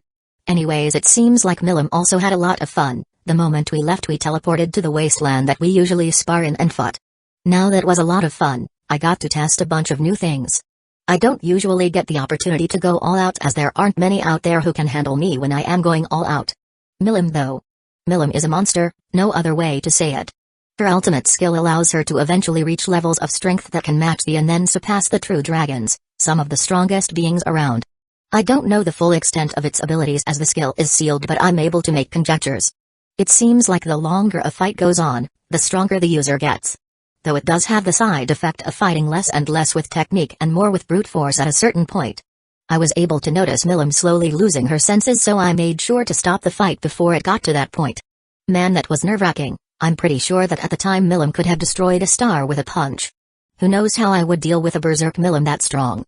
Even then, just in her base form she is much stronger than me. The only reason I can keep up is because of Infinity not allowing any of her attacks to hit me. While ultimate skills do offer their wielder immunity to lesser forms of magic, that does not apply to Limitless, thankfully. Though I'm sure there are people out there that can get through Infinity, so I'm always careful about that. Let alone the fact that someone can greatly hinder me with an anti-magic area. Hopefully I can evolve Limitless into an ultimate skill at some point. After all, an anti-magic area wouldn't affect the concepts an ultimate skill directly governs over. Thankfully I would still be able to use my battle will arts along with my nuclear magic in an anti-magic area. Spiritrons are able to break through all sorts of barriers after all, including an anti-magic area. Hell, my physique alone is quite powerful. Man, I can't wait until Satanale becomes unsealed. That will boost my strength by a bunch. Oh well, best not to rush these kinds of things and just let nature take its course. Raiden was also able to learn a fair amount in Milim's domain. The Dragon Faithful are descendants of dragons after all, so they do know quite a bit of abilities that she will find useful. I do wonder how Rimuru and Siko are doing? Milim and I are going to be visiting them soon. It seems like Rimuru has taken a big step towards his dream of coexistence, Tempest huh? Apparently he made an alliance with Dwargon, quite the big step in creating his own country. Them having an alliance with Dwargon is basically Dwargon saying they recognize Tempest as a sovereign state of its own, rather than just a bunch of monsters who have banded together. Hopefully we gave them enough time to get everything sorted out. Not many would want to deal with Milim unprepared after all. Another thing that happened is Raiden ended up becoming my maid. She said she wanted to find a way to be more useful to me, and seeing as I'm stronger than her, the only way she thought she could be useful is by serving me as a maid. I'm not complaining, hot dragon girl may I do, get. She even got a real maid outfit prepared. It should be about time for us to go visit Rimuru. I'm sure Siko is likely waiting for me to come pick her up. Milim. You ready to go visit Rimuru? We're finally going. Yay. Yup, let's go. Let me call Raiden real quick, then we can leave. Well, that's that. Rimuru, he thought back to everything that has occurred over the last few days. The representatives of each race have gathered together. After some deliberation we formalized the alliance with the Lizardmen, and got the orcs to work on manual labor. He even became the Chancellor of Jura Forest. He somehow ended up the Chancellor of the Alliance rather than Traini-san. He couldn't even decline. Thankfully some good did come of it. Benimaru forgave the orcs. Man, what a gracious guy. He should really learn from him. He spent 7 days naming all the orcs that joined him. Man, was that tiring. Rimuru-sama. Do you know when Felix-sama will come to get me? Ah, it seems like Siko wants to go back to Felix, but he has no clue where he is and neither does Siko. Siko said she wanted to become Felix's secretary. He asked her if she knows what a secretary actually does, but she was clueless. He ended up teaching her a bit about what it truly means to be a secretary due to experience from his previous life. He even got a fancy purple suit made for her, though he really hopes that Felix comes to pick her up soon. According to Siko, Felix just told her to stay with him until he comes to visit. Please come pick her up soon, Felix. He doesn't know how much more of her cooking he can take. Apparently she has been having everyone try her food as practice for when she shows Felix how good she is at cooking. He prayed that Felix doesn't die once he tried her food. No, Siko, I don't know when he will be coming. It shouldn't be too long now. Please hurry up, Felix. He doesn't know how much more he can take. He heard Siko mumbling as she was walking away. What could he be doing that is taking him so long? Did he forget about me? No, that's not possible. I'm sure he is busy doing something important. At least the high orcs are learning well under Kaijin. They should be able to build houses in no time. He made sure to have a home for Felix be built. What kind of friend would he be if he didn't have somewhere for his friend to stay when he was here after all? Other than that, a few days ago the dwarf king Gazel Dwargo had come to visit. Apparently he wanted to see the slime that beat the orc lord for himself. After they sparred a bit, they were able to come to an understanding. It turns out that Gazel's sword master was Hikaru. Small world. He even made an alliance with Dwargon. He had to come up with a name on the spot, but he thought he did pretty well, the Jura Tempest Federation. The dwarf king left Vesta here. Having another talented researcher will be great. Even Kaijin vouched for him. Another surprise came in the form of Geibiru. Apparently he wanted to swear allegiance to him since he was exiled from his tribe along with some of his brethren. The Lizardman chief even sent his daughter over to gain experience, so he ended up naming all of them. They ended up evolving into dragonets. Oh. What is this magic he is sensing? An enormous mass of magic power is heading this way at an incredible speed. It seems there is another coming along, though they seem far weaker in comparison to the massive mass of magic power. He quickly flew outside of Tempest to meet these people, thus to be as far away as possible from everyone else. He watched as tours crashed down in front of him, creating a crater. Once the dust settled, he was able to see the two figures. Greetings. I am the demon lord Milim Nava. And this is my bestie. We have come to visit you. Her aura is every bit as powerful as Veldora's, and who is this bestie of hers? Sigh. Do you always have to introduce yourself like that, Milim? Wait. That voice. Felix. Ah, hey Rimuru, long time no see, sorry for dropping by unannounced, but Milim wanted to meet you. Just a heads up, she is essentially a godlike child, so trick her out to violence like you would a child that is far stronger than you, and rages up infinitely like the Hulk. And just like the Hulk, she ultimately isn't a bad person. Oh? A thought communication from Felix, and like the Hulk. Hacks, I call hacks. Chapter 13. Part 2. Looks like Rimuru is doing well for himself. His country looks quite beautiful. You can see monsters of all sorts going about their days in peace. Orcs building homes, goblins running stores, truly amazing. It seems like the Kaijin also chose to pledge allegiance to Rimuru too, huh? Now that I take a closer look at Rimuru with Milimai, I can see that he has gotten quite a bit stronger than he was previously. It only makes sense after he devoured the orc disaster. Looks like his predator unique skill evolved. He even has a demon lord seed. As I'm observing him, Milim approached him and started poking his slime body. Ah well, welcome to Tempest. So was that silver-haired Majin who defeated the orc disaster a transformation of yours? Huh, so you guys know everything then? I watch as Rimuru assumes his humanoid form. Is this the form you're referring to? You look like a trap dude. Do you enjoy giving people the wrong impression? I know when guys proposition you can use the line. Sure, but I'm on top. Did you bring the lube? Their faces would be priceless. Gah. It's not my fault. This was just the only body I've eaten and been able to mimic. Yeah. What does that mean, Felix? Nothing, Milim. So he got that form from eating a body then, huh? Please tell me you didn't chow down on an innocent person just to get a human form? Of course not. Truth, huh? I wonder what led to him getting that body then? A friend of mine, as she was dying, asked me to devour her body after she died. I see. Hopefully your friend passed away peacefully then. Regardless, being a gender-neutral race, I don't even have the ability to form my precious treasure. Huh? That doesn't make much sense. What do you mean? Transform into a direwolf. Why? Just do so. He then proceeds to turn into a direwolf, and as I suspected, he has the wrong idea. I have good news and I have bad news. Good news is you can grow your precious treasure. Bad news is you need to eat a male human or other humanoid race. As that wolf mimic of yours had all its parts, sexual ones included. You just haven't got the data for humanoid male anatomy, so you cannot mimic it. You likely also subconsciously prevented yourself from mimicking your friend's female parts. Hence your misunderstanding. I see, so I can get my precious bits back then, huh? Yahoo! Thanks, Felix. If I ever find a humanoid male deserving of death, of course. I forgot, when you're by yourself in private, check if the orc one matches humans. You did eat the orc disaster after all, and unless he was a trap as well, he may have the right parts. I will. What are you two talking about? What parts? Nothing, it's a boy's thing, Milim. I see. Anyways, so you became the Chancellor, huh? How did that end up happening? Traini. It's all Traini's fault. I thought she would lead us, but for some reason she gave all the work to me. Ha, so in your attempt to escape our former country's wage slave life, you tried to create a relaxing place where you can laze about, but instead you got saddled with even more work. You called for me, Lord Rimuru. God, don't just pop up out of nowhere, Traini.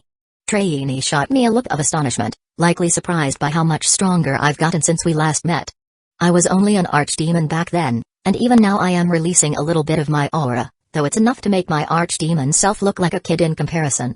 She gave me a short bow. Lord Felix, it's a pleasure to see you again. Ah, it's nice to see you too, Traini. So you're serving Rimuru now, huh? Yes, me and my sister saw fit to leave the forest in his hands. I see, good for you, you guys could use a break. Thank you. She then turned to Milim and said, Lady Milim, may I ask you a question? Okay. Do you know where the new elemental queen is? Since us dryads left Lady Ranmaris's service, we have heard no word of a new elemental queen being born. Ah, you mean that pipsqueak Ranmaris? Oh, now that you mentioned it, she enjoyed telling me about her dryad subordinates whenever I teased her about not having any friends. Are those you guys? Is it just me, or did the dryad's eyes just gain a new shine to them? Felix-sama. You came for me. I have worked extra hard and want you to taste some more of my cooking. Ugh, I really don't want to do that. Maybe she did improve though? She has been practicing for a while. She can't still be that bad, right? Damn, I see that evil smirk Rimuru is sending me. Apparently I'm in for Siko's bad meals. Time for plan B. She also got a nice purple suit made, likely something Rimuru got her. Man, does it look nice on her, especially with that cleavage. Hello to you too, Siko. I hope you had fun here. Maybe you should practice cooking a little more. After all, you need to be the best before I try your dishes. Oh, looks like the other Kaijin are following behind her. Hopefully Rimuru gave them good names. Ah, there's Raiden. Seems Milim and I were a bit too fast for her. I'm sorry it took me so long to arrive, Felix-sama, but you and Lady Milim are just too fast for me. Holy cow, you found an expressway for Raiden Shogun. Ah, it's no problem, Raiden. I'm surprised you were able to catch up so quickly. This is my second subordinate, Raiden. She is an elemental dragon. It's nice to meet you, Miss Raiden. I send Rimuru a quick thought communication. Just a heads up, Rimuru, it appears naming has a slight effect on the monster's appearance if you use a character you know as a base. She was a dragon without a humanoid form before I named her. Hey, does she also share the Raiden's bad cooking like your Kaijin? I sure hope not. One bad cook is enough for me. If she does, my next named monster will be Arena Nakiri or Rindo Kobayashi. Great idea. We need to test this. Nah, it was a joke. We shouldn't name subordinates or friends based on our own expectations. That's not very nice. Gah, you're right, there go my dreams of Olga Discordia. Do you have an NTR fetish? We may not be able to be friends if so. Of course not. NTR is trash. No lies, it seems he is safe for now. Hey, what are you two secretly talking about? I wanna be part of the conversation, you meanies. What do you mean, Lady Milim? It hasn't been long enough for them to have a mental conversation. Traini asked, looking confused. It's nothing, we were just finishing up our conversation. I can tell you about it later if you want. Me and Rimuru have a skill with thought acceleration. As expected of Felix-sama. It's not that special, Siko. Anyways, it looks like you guys got named and evolved, huh? Hello, benefactor. It's been a while. And yes, we ogres have decided to serve under Rimuru-sama as his subordinates. I have been given the name Benimaru. I'm Shuna. Rimuru-sama has granted me the name, Sai. I see. Where's Ponytail at? He left to do some mercenary work to aid the village. We do not currently know where he is. I see. I'll make sure to keep an ear open then. There can't be many ogre mercenaries after all. Thank you, benefactor. Hey Felix, why are you using weird nicknames instead of just giving them names like me? He doesn't know? Has he named every monster he has met? No, even he isn't that ignorant, right? Because naming takes a lot of magicules, and sometimes it can even permanently reduce your magicule capacity. Don't tell me you didn't know that? I guess you have just been really lucky until now. It is likely that the individual known as Rimuru Tempest has been subconsciously siphoning some of Veldora's magicules when naming others. I see, thanks Odin, that makes sense. No wonder he hasn't dropped dead yet if he has been naming people left and right. Though poor Veldora, I haven't even met the guy and I already feel bad. How could he not know that? It's common knowledge amongst all monsters. Benimaru asks, huh, it is? Phew, I really dodged a bullet there. Anyways, would you mind showing us around Rimuru? Milim is starting to get bored, and when she gets bored she starts blowing shit up. Seriously? Yeah, take us to do something fun. I'm really bored and Felix says people don't like me when I get bored. Let's go. I'll show you around Tempest. Where did Traini go? Weird. Chapter 14, Part 3. As Rimuru was showing us around, I saw a lizardman approaching us. Now wait. It looks like a dragonet. Could it be an evolved lizardman? Rimuru-sama. I have completed the task you have assigned to me. May I ask who these three are? This is Felix, my friend, and his bestie Milim. That's Raiden. I see. Those two must be Lady Raiden's subordinates. I could never mistake them being your superior, even though you are clearly trying to pretend to be their subordinate. Truly you are Boo-uma. He got struck by lightning and punched in the face. Raiden was able to strike him with lightning quite gracefully, to the point she didn't even look like she did anything. Truly, Raiden has improved her lightning manipulation quite a bit. And well, Sicko is Sicko. That looks like it hurt. I bet he wishes he had pain nullification right about now. Felix, is this one of those jumping moments? Can I join in? No, Milim, now isn't the time. I think this poor dragonet would die if you joined in. Oh man, that's no fun. My apologies, my lord, I lost control of my temper for a moment when he implied you were my subordinate. I won't let it happen again. Gah. How dare you insinuate that my master is someone's servant? It's fine, Raiden, Sicko, I don't particularly care, and he looks fine. Nothing a good night of sleep shouldn't fix up. Raiden looked at me as if I was Jesus himself. Truly, your kindness shows no bounds. And Geibiru is at it again. I would try to correct this issue of his, but I find these misunderstandings of his highly amusing. Well, so long as he isn't killed I can always heal him. Gah. I almost died. I think I saw my father on the other side. Truly though, Lady Raiden's grace shows no bounds. To go so far to defend your master. You are truly the peak of perfection. Looks like you smitten. Oh wow, for a second there I saw a look of deep disgust on her face, though she switched back to normal too quickly for anyone but Rimuru, Milim and I to notice. Poor dragonet, he never stood a chance. Good one, Raiden. I would have beat him up too. Thankfully Raiden already dealt with the dragonet. I don't want to imagine what Milim would have done. Oh no. Poor Geibiru, he just had his first crush and he already stands no chance. Anyways, let's get on with the tour. Rimuru showed us around Tempest, and boy was I impressed. Apparently those dwarves we met at Dwargon were kicked out, so they decided to help Rimuru out. He's also got the orcs on manual labor, something they looked like they were made for. It seems he is also mass-producing those elixir-like potions. I'm sure that won't have any sort of concerning global effects. The food they have here is great too. They have rice, honey, and all sorts of modern food, though he hasn't cracked the code on soy sauce yet.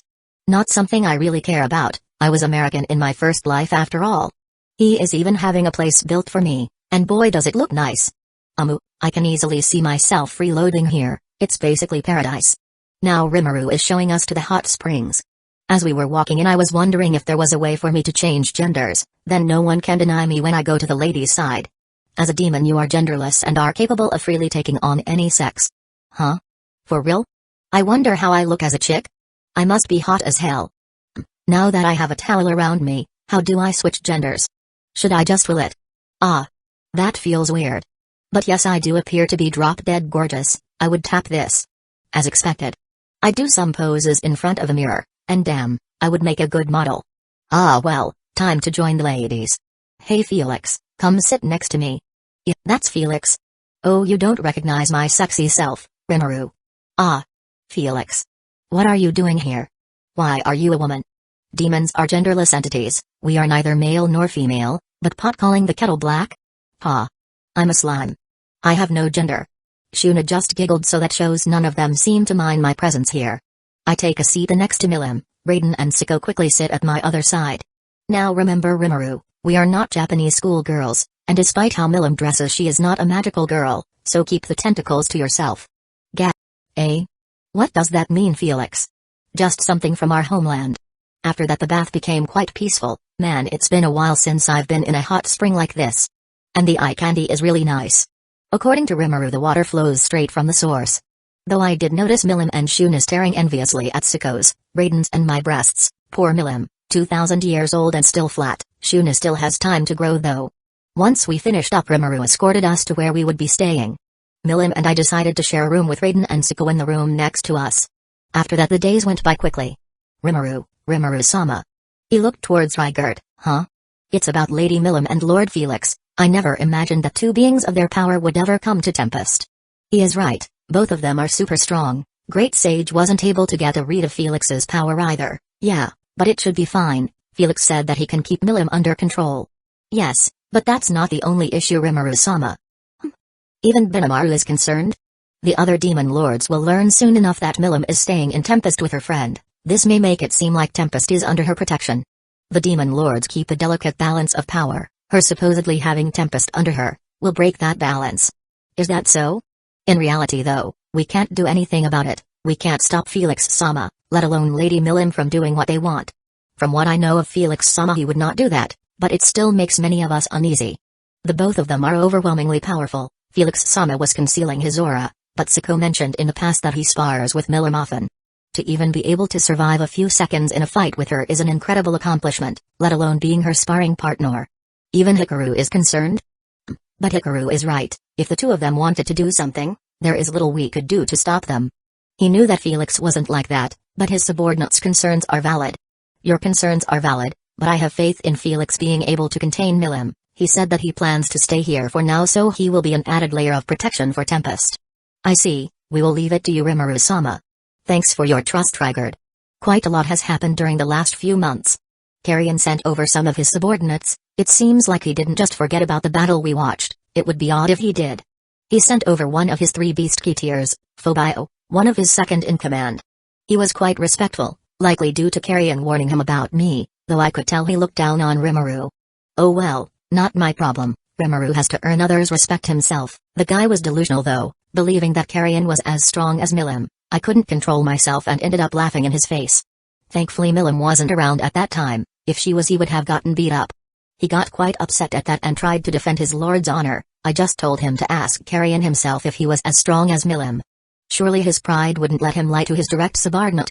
Still, quite the funny guy, especially when Carrion is weaker than me. Anyways, Rimuru and Phobio started talking. It ended up leading to Rimuru asking Phobio to leave and ask Carrion to make a time and date for a proper meeting. Phobio agreed begrudgingly once he realized all that Tempest could offer. Once Carrion's subordinate left, Rimuru had offhandedly asked me if I knew the reason another demon lord could be interested in Tempest. It seems that he isn't aware of just what it is he is building here.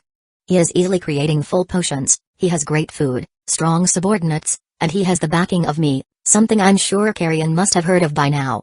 Chapter 15, Part 4. Odin has detected 2 powerful Magin. It is suggested that the host is cautious. You don't usually remind me to be cautious of much, Odin. What's so special about these Magin? The probability of the Magins being related to the orc invasion is high, therefore host should remain cautious. It is not known what their plan is. So you think these guys could be related to the invasion, huh? Could they be planning something else now? We haven't detected anything suspicious until now. Likelihood of 2 unknown Magin planning an attack is extremely high. I'll go check it out then. Better to nip their plan in the bud if it's possible. I use all the presence suppression abilities that I have. It should be almost impossible for anyone to detect me. I quickly use universal sense to pinpoint the Magin's exact locations. Without Odin I wouldn't even be able to feel them. Their presence is that minuscule. Thankfully Odin was recently able to integrate Milimai into itself, so it now possesses all of the abilities of Milimai. I don't think Odin would have been able to detect the 2 Magin otherwise. Affirmative. Huh? Why do you sound so aggrieved, Odin? It is just the host's imagination. I don't think it is. Don't worry, Odin. I don't doubt your abilities. Who knows where I would be without you? Apostrophe. I send Rimuru, Siko and Raiden a thought communication telling them that I'm going to investigate something. I tell Siko and Raiden to stay back. If there is any surprise attack then they should be able to help fight it off, along with the fact that they might hold me back. I should be fine on my own. It seems like they are moving. Better catch up to them. Thankfully I can still access Milimai through Odin, so I can easily see them and measure their strength.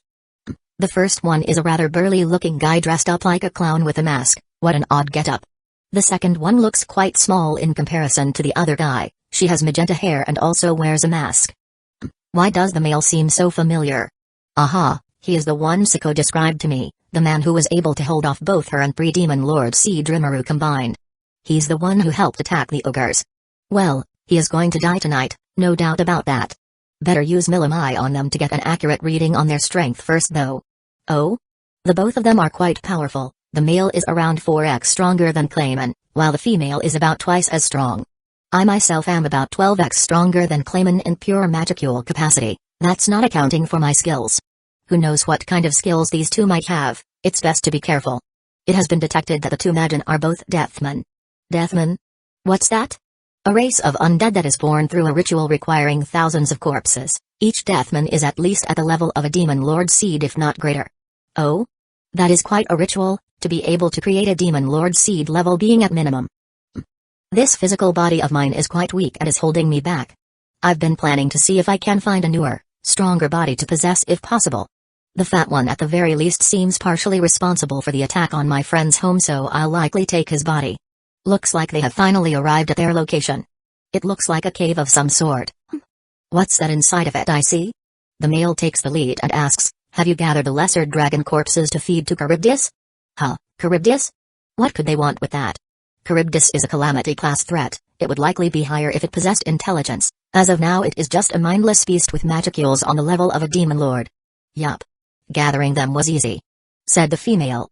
I have a feeling that I'm not going to like their plan. Oh look, now they are laughing. I definitely am not going to like their plan. Let's see if I can gather some more info before I attack. Is the job completed now? Asked the male. Himsiko did say that he referred to himself as a mercenary. It seems like the hidden mastermind is behind this. Yup. We were told only to revive Charybdis and send it the demon's way. The demons? I can only assume that means me. It seems the mastermind wants to try and get rid of me, likely because I am an obstacle to his plans. That's good. That tells me that he isn't strong enough to just brush me aside. It means that he is wary of me. That means he is likely someone who is too weak to deal with me, or at my level. Well, I think I've heard enough. Time to attack. I decide to go for the weaker one first. Hopefully I can take her out with a sneak attack. I quickly rush at her, lightning armor activated, and my fists coated in an absurd amount of magicules. I make sure to use blue to draw my fist to her face and her fist towards my fist quicker. I am best at hand-to-hand combat after all. Swordsmanship is just something I enjoy using. This is not the time for it. It seems like the two of them have something similar to danger sense as they both react quickly and dodge to the side. Fuck, I was going at a speed most wouldn't even be able to see, further boosted by light 9 armor. These guys aren't to be underestimated. I look towards the male as he yells, Tyr. I know footman. It seems the male is footman and the female is Tyr. I continue to observe them for now, best to be careful.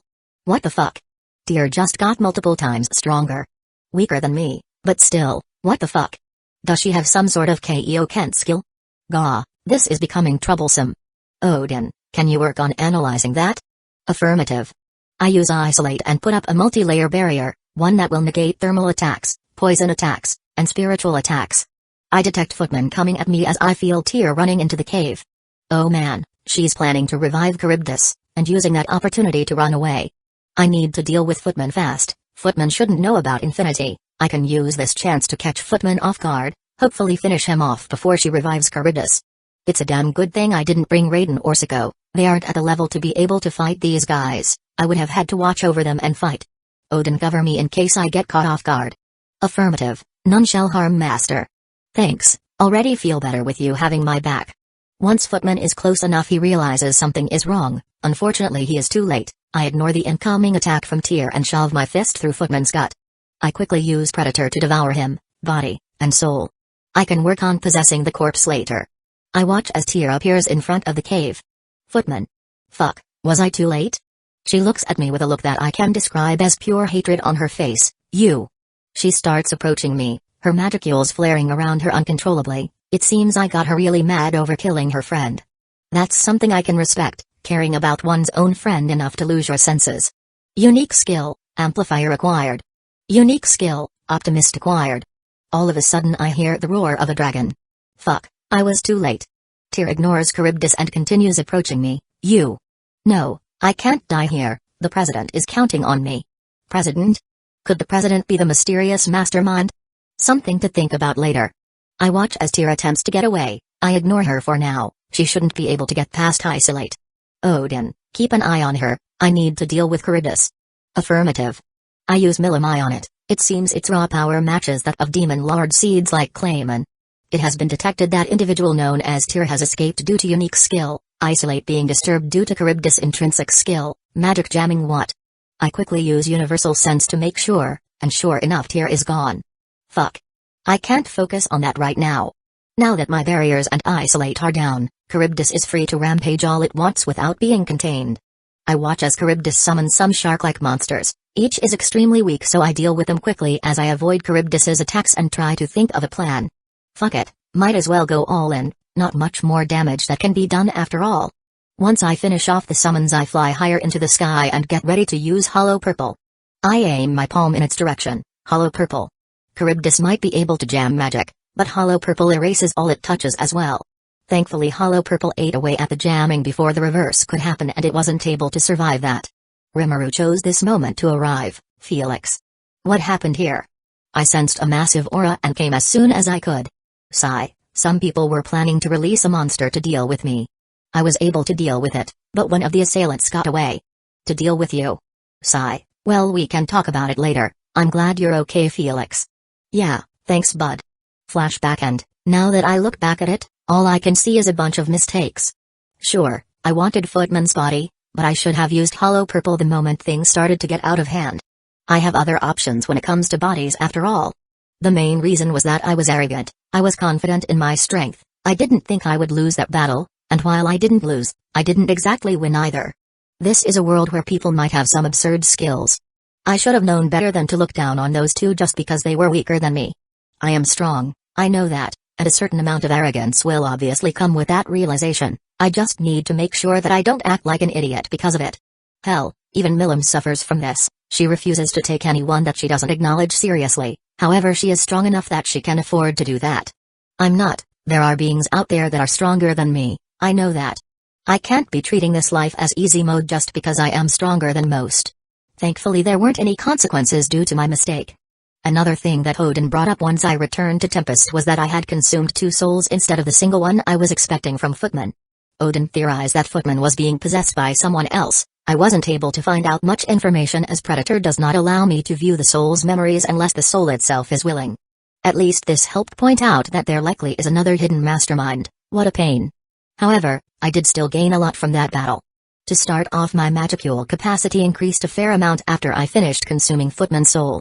Along with that I gained his unique skill, Amplifier. It allows me to amplify the momentum of anything, whether it's energy or physical matter. If I combine this with Hollow Purple, it will become much harder to dodge. I can also use it to amplify the power of my punches. Overall, this skill has added a lot to my total combat ability. I was also able to possess his body, and Daemon is the body of a Deathman. Impressive. The body on its own would make an average greater demon into a demon lord seed level being. With me, someone who has already surpassed that level possessing it, well, let's just say I am much stronger now. Odin was even able to analyze the body in detail and reverse engineer the ritual used to create Deathman, not something that we'll likely see used, but still, the fact that Odin can do that is amazing. Man, is she great. Correct, my analytical ability is far superior to that of anything else. Was that smugness I heard? It's just your imagination. Sure it is, whatever you say. Deathmen themselves can be used as incarnations for spiritual beings like me, or they can be used as puppets. When used as puppets, the strongest ego used in its creation will awaken and take control of the body, likely what happened with Footman and Tyr. Now the second unique skill I gained, which came from Tyr, is Optimist. Essentially it amplifies my power by several times only when I am following orders. Another ability that likely won't see use often, but still useful. After the fight against Charybdis, Carrion himself showed up, and ended up forming a non-aggression pact with Tempest. Overall everything turned out well. He didn't leave before asking me for a fight though. I decided to humor him, and well, the fight was an absolute beatdown. He even used his unique skill, Royal Beast Form. It basically allows him to become a chimera of all sorts of beasts. I didn't copy it due to not seeing a use for it. I did have Odin analyze it enough for me to be able to recreate it if I feel like though. His subordinates were looking on in shock, though Carrion quickly got himself together and said he would train and challenge me again. Another side effect of the fight against Charybdis was that Zuko and Raiden both got much more into training. I think they realized that I didn't take them with me due to them possibly holding me back. They have both been training super intensely. Zuko is practicing swordsmanship daily with Hikaru, and Raiden is practicing her magic on her own along with her physical abilities. Their strength has grown quite a bit since their training started. They are almost on the level of Demon Lord Seeds now. All they need is a unique skill, and I would be confident about them each being able to one-on-one either Carrion, Frey, or Clayman. Truly, my subordinates are the best. Now I didn't let my previous incarnation vessel go to waste. The bones of the dragon that were used to craft the golem that I inhabited had mutated after being in contact with my magicules for so long. I decided to use these bones to create a new weapon for myself. Apparently one of the Gaijin is a prodigy at blacksmithing, to the point where even Kajin was singing his praises. He made me a katana made out of the bones mixed with some Morich alchemy, a material that is created when you combine both magisteel and gold. It has the properties of both, so it can both conduct magicules well and is enduring like gold. The weapon came out as a legend grade katana. Truly amazing. Now I finally have an excellent katana. I decided to get something made for Milim as a gift as well. I asked the blacksmith to make something that, instead of boosting the user's strength, would weaken it.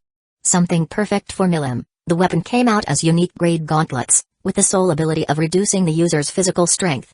Milim absolutely loved it, to the point where she was telling everyone how amazing her bestie was. I wouldn't tell her, but that did warm my heart a bit. Chapter 16, Attacks and Counterattacks. It's been a little while since I dealt with Charybdis. Ever since then I've been training Siko and Raiden in my spare time, and boy have they improved. Currently I'm sparring with both Siko and Raiden at the same time. The two of them wanted to see how large the difference between us was. I saw no reason to refuse, knowing them this will only motivate them further. I duck under Siko's blade and dodge a lightning bolt from Raiden. I had Infinity ignore the two of them for this fight. They won't learn a thing if they can't even get close to me. I'm also not using many skills. This is a fight for them to learn, not for me to dominate. This routine continues for a while. They try to hit me, and I avoid them. Raiden has tried out a few abilities I taught her, like lightning armor, along with creating her own abilities. For example, she was able to create a localized storm surrounding her that causes mass destruction all around. We had to move that fight far, far away. She was able to gain the extra skill, weather manipulation, through that. Even Siko is learning all sorts of new things. She created her own variant of the hazy style that is suited towards her more berserker-like swordsmanship. I think that's shown them a little bit of how much they have to grow, not to make sure the lesson sticks. I decide to try out a new application of Limitless I've been wanting to try out. The concept is that I use blue between my fist and my target to attract the two together, then I use red behind the target to add even more momentum. I could even add an amplifier, but I don't think I need to do that for this fight. I dodge another lightning-covered fist from Raiden and take this opportunity to try out the new application of Limitless. The moment my fist hits her stomach, she goes flying. Oh man, that looks like it would do a lot of damage to most monsters. Even Raiden, who is a dragon with a naturally tough physique, is gonna take some time to walk that one off, and that's with self-regeneration. I wasn't even seriously trying to hurt her there. This ability will definitely come in handy. Now to deal with Siko. Aha, I'll try that. I hide my left arm behind my back and discreetly charge up a magic bullet while I fight Siko. Once the bullet is sufficiently charged, I quickly teleport behind Siko with blue and hit her point blank in the back with it. Alright, and that's that.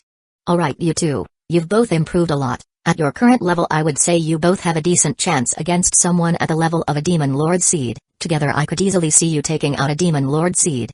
Quite the impressive level of growth in such a short amount of time, you two. Truly, they have grown a lot. Ah, truly, Felix-sama, you give us too much credit. It was all thanks to your training. Sigh, Raiden is always like that. Sure, my training has helped, but don't underestimate your own hard work, you two. Siko looked proudly at me. Thank you, Felix-sama. I shall endeavor to grow stronger. Now that we are done, would you like me to prepare my specially made curry? Ah no, I just ate a little bit before we started training. Just make sure to keep practicing though. Okay, Felix-sama. I will make the best food you have ever tasted. Phew, that's another bullet dodged, for now at least. Felix-sama, something for you to take into account is that last punch made me slightly nauseous. I see. Likely a side effect of suddenly being pulled in one direction then having that same movement immediately reverse. Not really something I need to worry about. It will only help me in a fight if my enemy is nauseous after all. Thanks for letting me know though. I was only doing my duty. You both should take some time to rest, especially you, Raiden. It will take time even for your self-regeneration to heal you. Yes, Felix-sama. Once that was over I headed towards the hot spring. Man, is that place great. I stick to my male form this time as I relax and ponder what I want to do next. I've been getting a bit bored staying here at Tempest all the time. Sure, the food is great, the people are great, especially that gay Byru guy. His attempts at winning Raiden over are hilarious, but I think it's time to leave for a bit soon. I can also use this time to do some investigation in the background. Maybe I can find a clue on who is behind all these schemes. And so I left. It's been a few months since I left Tempest. I had both Raiden and Siko stay behind. I told them they were free to go out on an adventure of their own if they wanted, but they both ended up staying there in order to train and to wait for me. I ended up going out in my female form, best to hide my identity in case the hidden mastermind does something. I first started off by visiting Carrion's kingdom. He invited me over the last time we sparred and I'm a bit curious about his country. Once I arrived there, Carrion welcomed me with open arms. He apparently just ignored my female form. The country itself is basically just a city, but there is a lot of territory around where the low-class citizens reside. The country is the definition of might makes right. The weaker people aren't allowed into the capital city and have to live in villages outside of it. They pay taxes for the protection of the Beast Kingdom. Inside the city is where the so-called higher-class citizens reside. A total of 3 million people live inside the capital city and enjoy numerous benefits due to their strength. That isn't something I particularly approve of, but it seems to be the norm in this world. In a world where no beings are truly equal, there will always be inequality among them. Of course, when someone can easily wipe a city out, people will want to keep them happy. Hell, that's the reason I was welcomed here so easily. I'm strong enough to have earned their respect. Hell, one of Carrion's direct subordinates, Supia, I think her name was, asked me for a spar almost every day. I didn't see the issue seeing as I barely had to try to defeat her. It was entertaining seeing her grow slightly stronger day after day. I look forward to seeing how strong she will become the next time we meet. The food in Carrion's country wasn't comparable to Tempest, but still for a medieval world it was quite good. There was one thing I really enjoyed. There were some special fruits located in Carrion's country that were pleasant to eat. Not even Tempest had them, so I took a bunch with me. His army is also quite impressive. There is a reason that his kingdom is feared for its army. I ended up staying in his country for a week or so before I left. I planned to head to Milim's domain, but she told me not to. Apparently she is super busy with, as she called it, Demon Lord business. Now Milim being responsible was something new to me, so I left her to it. Though I really hope she is in fact being responsible and not up to mischief. Knowing her, it could be either. I heard that Rimuru left a little while ago to go fulfill a promise to a friend of his. Apparently he has to teach some kids. He did have a question for me the very day he reached the academy he was supposed to teach at. He was in the kingdom of Ingrassia at the time, so normally, his thought communication wouldn't have been able to reach me. Fortunately for him though, I was quite close to him at that time. Chapter 17, Part 2. I look at Ramari, some using little golems that she made to intimidate others due to her weakness. Though her weakness isn't her fault, Milim told me where Ramaris's labyrinth was located since I wanted to visit. I've heard a lot about this place. The place where heroes are born. Ramaris herself though was not at all what I pictured. I was expecting a mature beauty when I heard the title Elemental Queen, but I just got an itty-bitty little fairy. She isn't even wise like I envisioned, though I should have expected this seeing as she gets along with Milim. Ramaris herself though is a good person. She genuinely tries to help those that come to her labyrinth, and is a generally kind-hearted person. I can see why Milim gets along with her. Oh? A thought communication from Rimuru. That's odd. Hey, what's up Rimuru? Need something? Felix. Thank God I was able to reach you. I have a question. What's up? He explained his situation to me. Apparently he is teaching some otherworlders, kids at that. Kids summoned from their home world, then abandoned by the very kingdom that summoned them. You see, most of the time when kingdoms summon otherworlders, despite the immense cost, is because they want a weapon. Otherworlders are almost always summoned with unique skills due to taking in a massive amount of energy during their summoning. Unique skills are something that is quite rare to possess in this world, I should know. I've met tons of people and none of them possess unique skills. They are that rare. Especially when each of them is broken in their own unique way. The thing is, most otherworlders are summoned strong, stronger than most in this world, so obviously they wouldn't listen to the orders of the people who ripped them from their homes. That's why when summoned, otherworlders are branded with a slave seal of sorts, something that doesn't allow them to go against orders. However, sometimes children are summoned. These children are summoned without unique skills due to not being strong enough to handle their own unique skill. They are just children after all. In these cases, without a unique skill, then they are left with a massive amount of magical energy, something their bodies are incapable of containing. It's due to this that eventually their body gives out on them, causing them to die within 5 years of summoning. The kids that Rimuru is teaching are in this situation. So do you have any ideas on how I can save them? I might. Give me a minute, I have someone who might know a solution nearby. Okay. Hey, Ramaris, I have a question for you. Okay. But I'll only answer if you give me more honey. Alright, fine. I was planning on giving it to you anyway, you brat. So what's your question? I have a friend that is looking for a way to save otherworlders summoned without unique skills. Do you know any way to save them? Ahahaha. You have asked just the right person, Felix. I'll only tell you because you are Milim's bestie, but when someone gets the blessing of one of my spirits, the spirit will make use of the magicules in their bodies. I see, so Rimuru just needs to bring them here to get a blessing then? Yup. Alright, thanks Ramaris. Alright, I have a solution. You can bring them to the dwelling of the spirits. Ramaris had said that spirits can make use of the magicules in one's body, allowing someone summoned without a unique skill to be able to survive. I gave Rimuru the location as well. Really? Yes, that makes sense. Shizu said that Leon Cromwell had her make a contract with Ifrit when she was summoned. Thanks, Felix. Ah, yeah, no problem. Flashback and Rimuru ended up going on quite the adventure that he told me about later, saved a princess, met 2 princes, he even fought an archdemon. Man, trouble just seems to be drawn to that guy. I just arrived at Ramari's place, as I've been coming and going every little while since I've been traveling to some of the Western nations discreetly to gather information. It seems I only barely missed Rimuru. Her labyrinth is created with her intrinsic skill, Small World, as the name says. It basically allows her to create a mini-world of her own where she has almost complete control over everything. She can even prevent people from dying. It's a skill I had wanted, but for some reason Odin is unable to copy it, so that puts a damper on my plans. Hopefully there are other skills like it out there. I ended up asking Ramaris for some stories about when the world was first created. She might not look it, but she is old. She knows a lot about the world and how it was created. I just needed to bribe her with sweets. Everything was created by the first true dragon. Once reality was created, he gave up his omnipotence and omniscience, though he was still far above everything else. He ended up creating 7 servants for himself, and then moved on to creating many universes, each with their own varying laws of nature. At the center of everything was the world I'm currently in. Ramaris called it the central or cardinal world. That's why you can only gain skills in the central world. Once he created everything, he then created a being known as Twilight Valentine and asked them to create a race to populate the entire multiverse. That race ended up being humans. He ended up creating a few other races throughout his experiments though, like vampires, giants, dwarves, elves, even the ogres are descendants of a race he created, the Unna. Once the humans were created, they were spread throughout the multiverse in the hopes that each would develop their own unique cultures. At some point he ended up dividing up his divine authority into 7 powerful ultimate skills called the 7 virtues.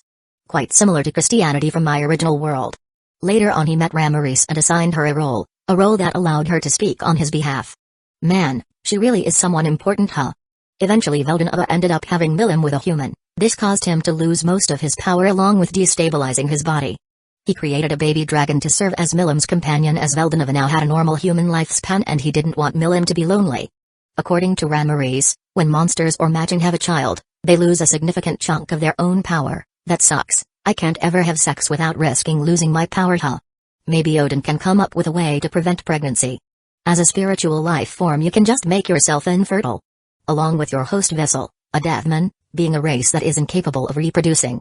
Oh, I didn't know that. That's neat. Anyways, eventually Veldenava ended up dying along with his wife, resulting in Milim becoming an orphan.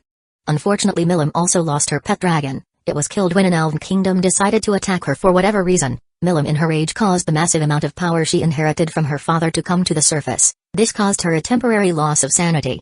During this period she destroyed the elven kingdom and awakened as a true demon lord. Her own harvest festival brought back her pet dragon in a corrupted state. She herself ordered her to terrorize the elves of the kingdom that attacked her. The destruction ended up being so widespread that the demon lord Guy Crimson had to step in to prevent the damage from spreading throughout the entire world.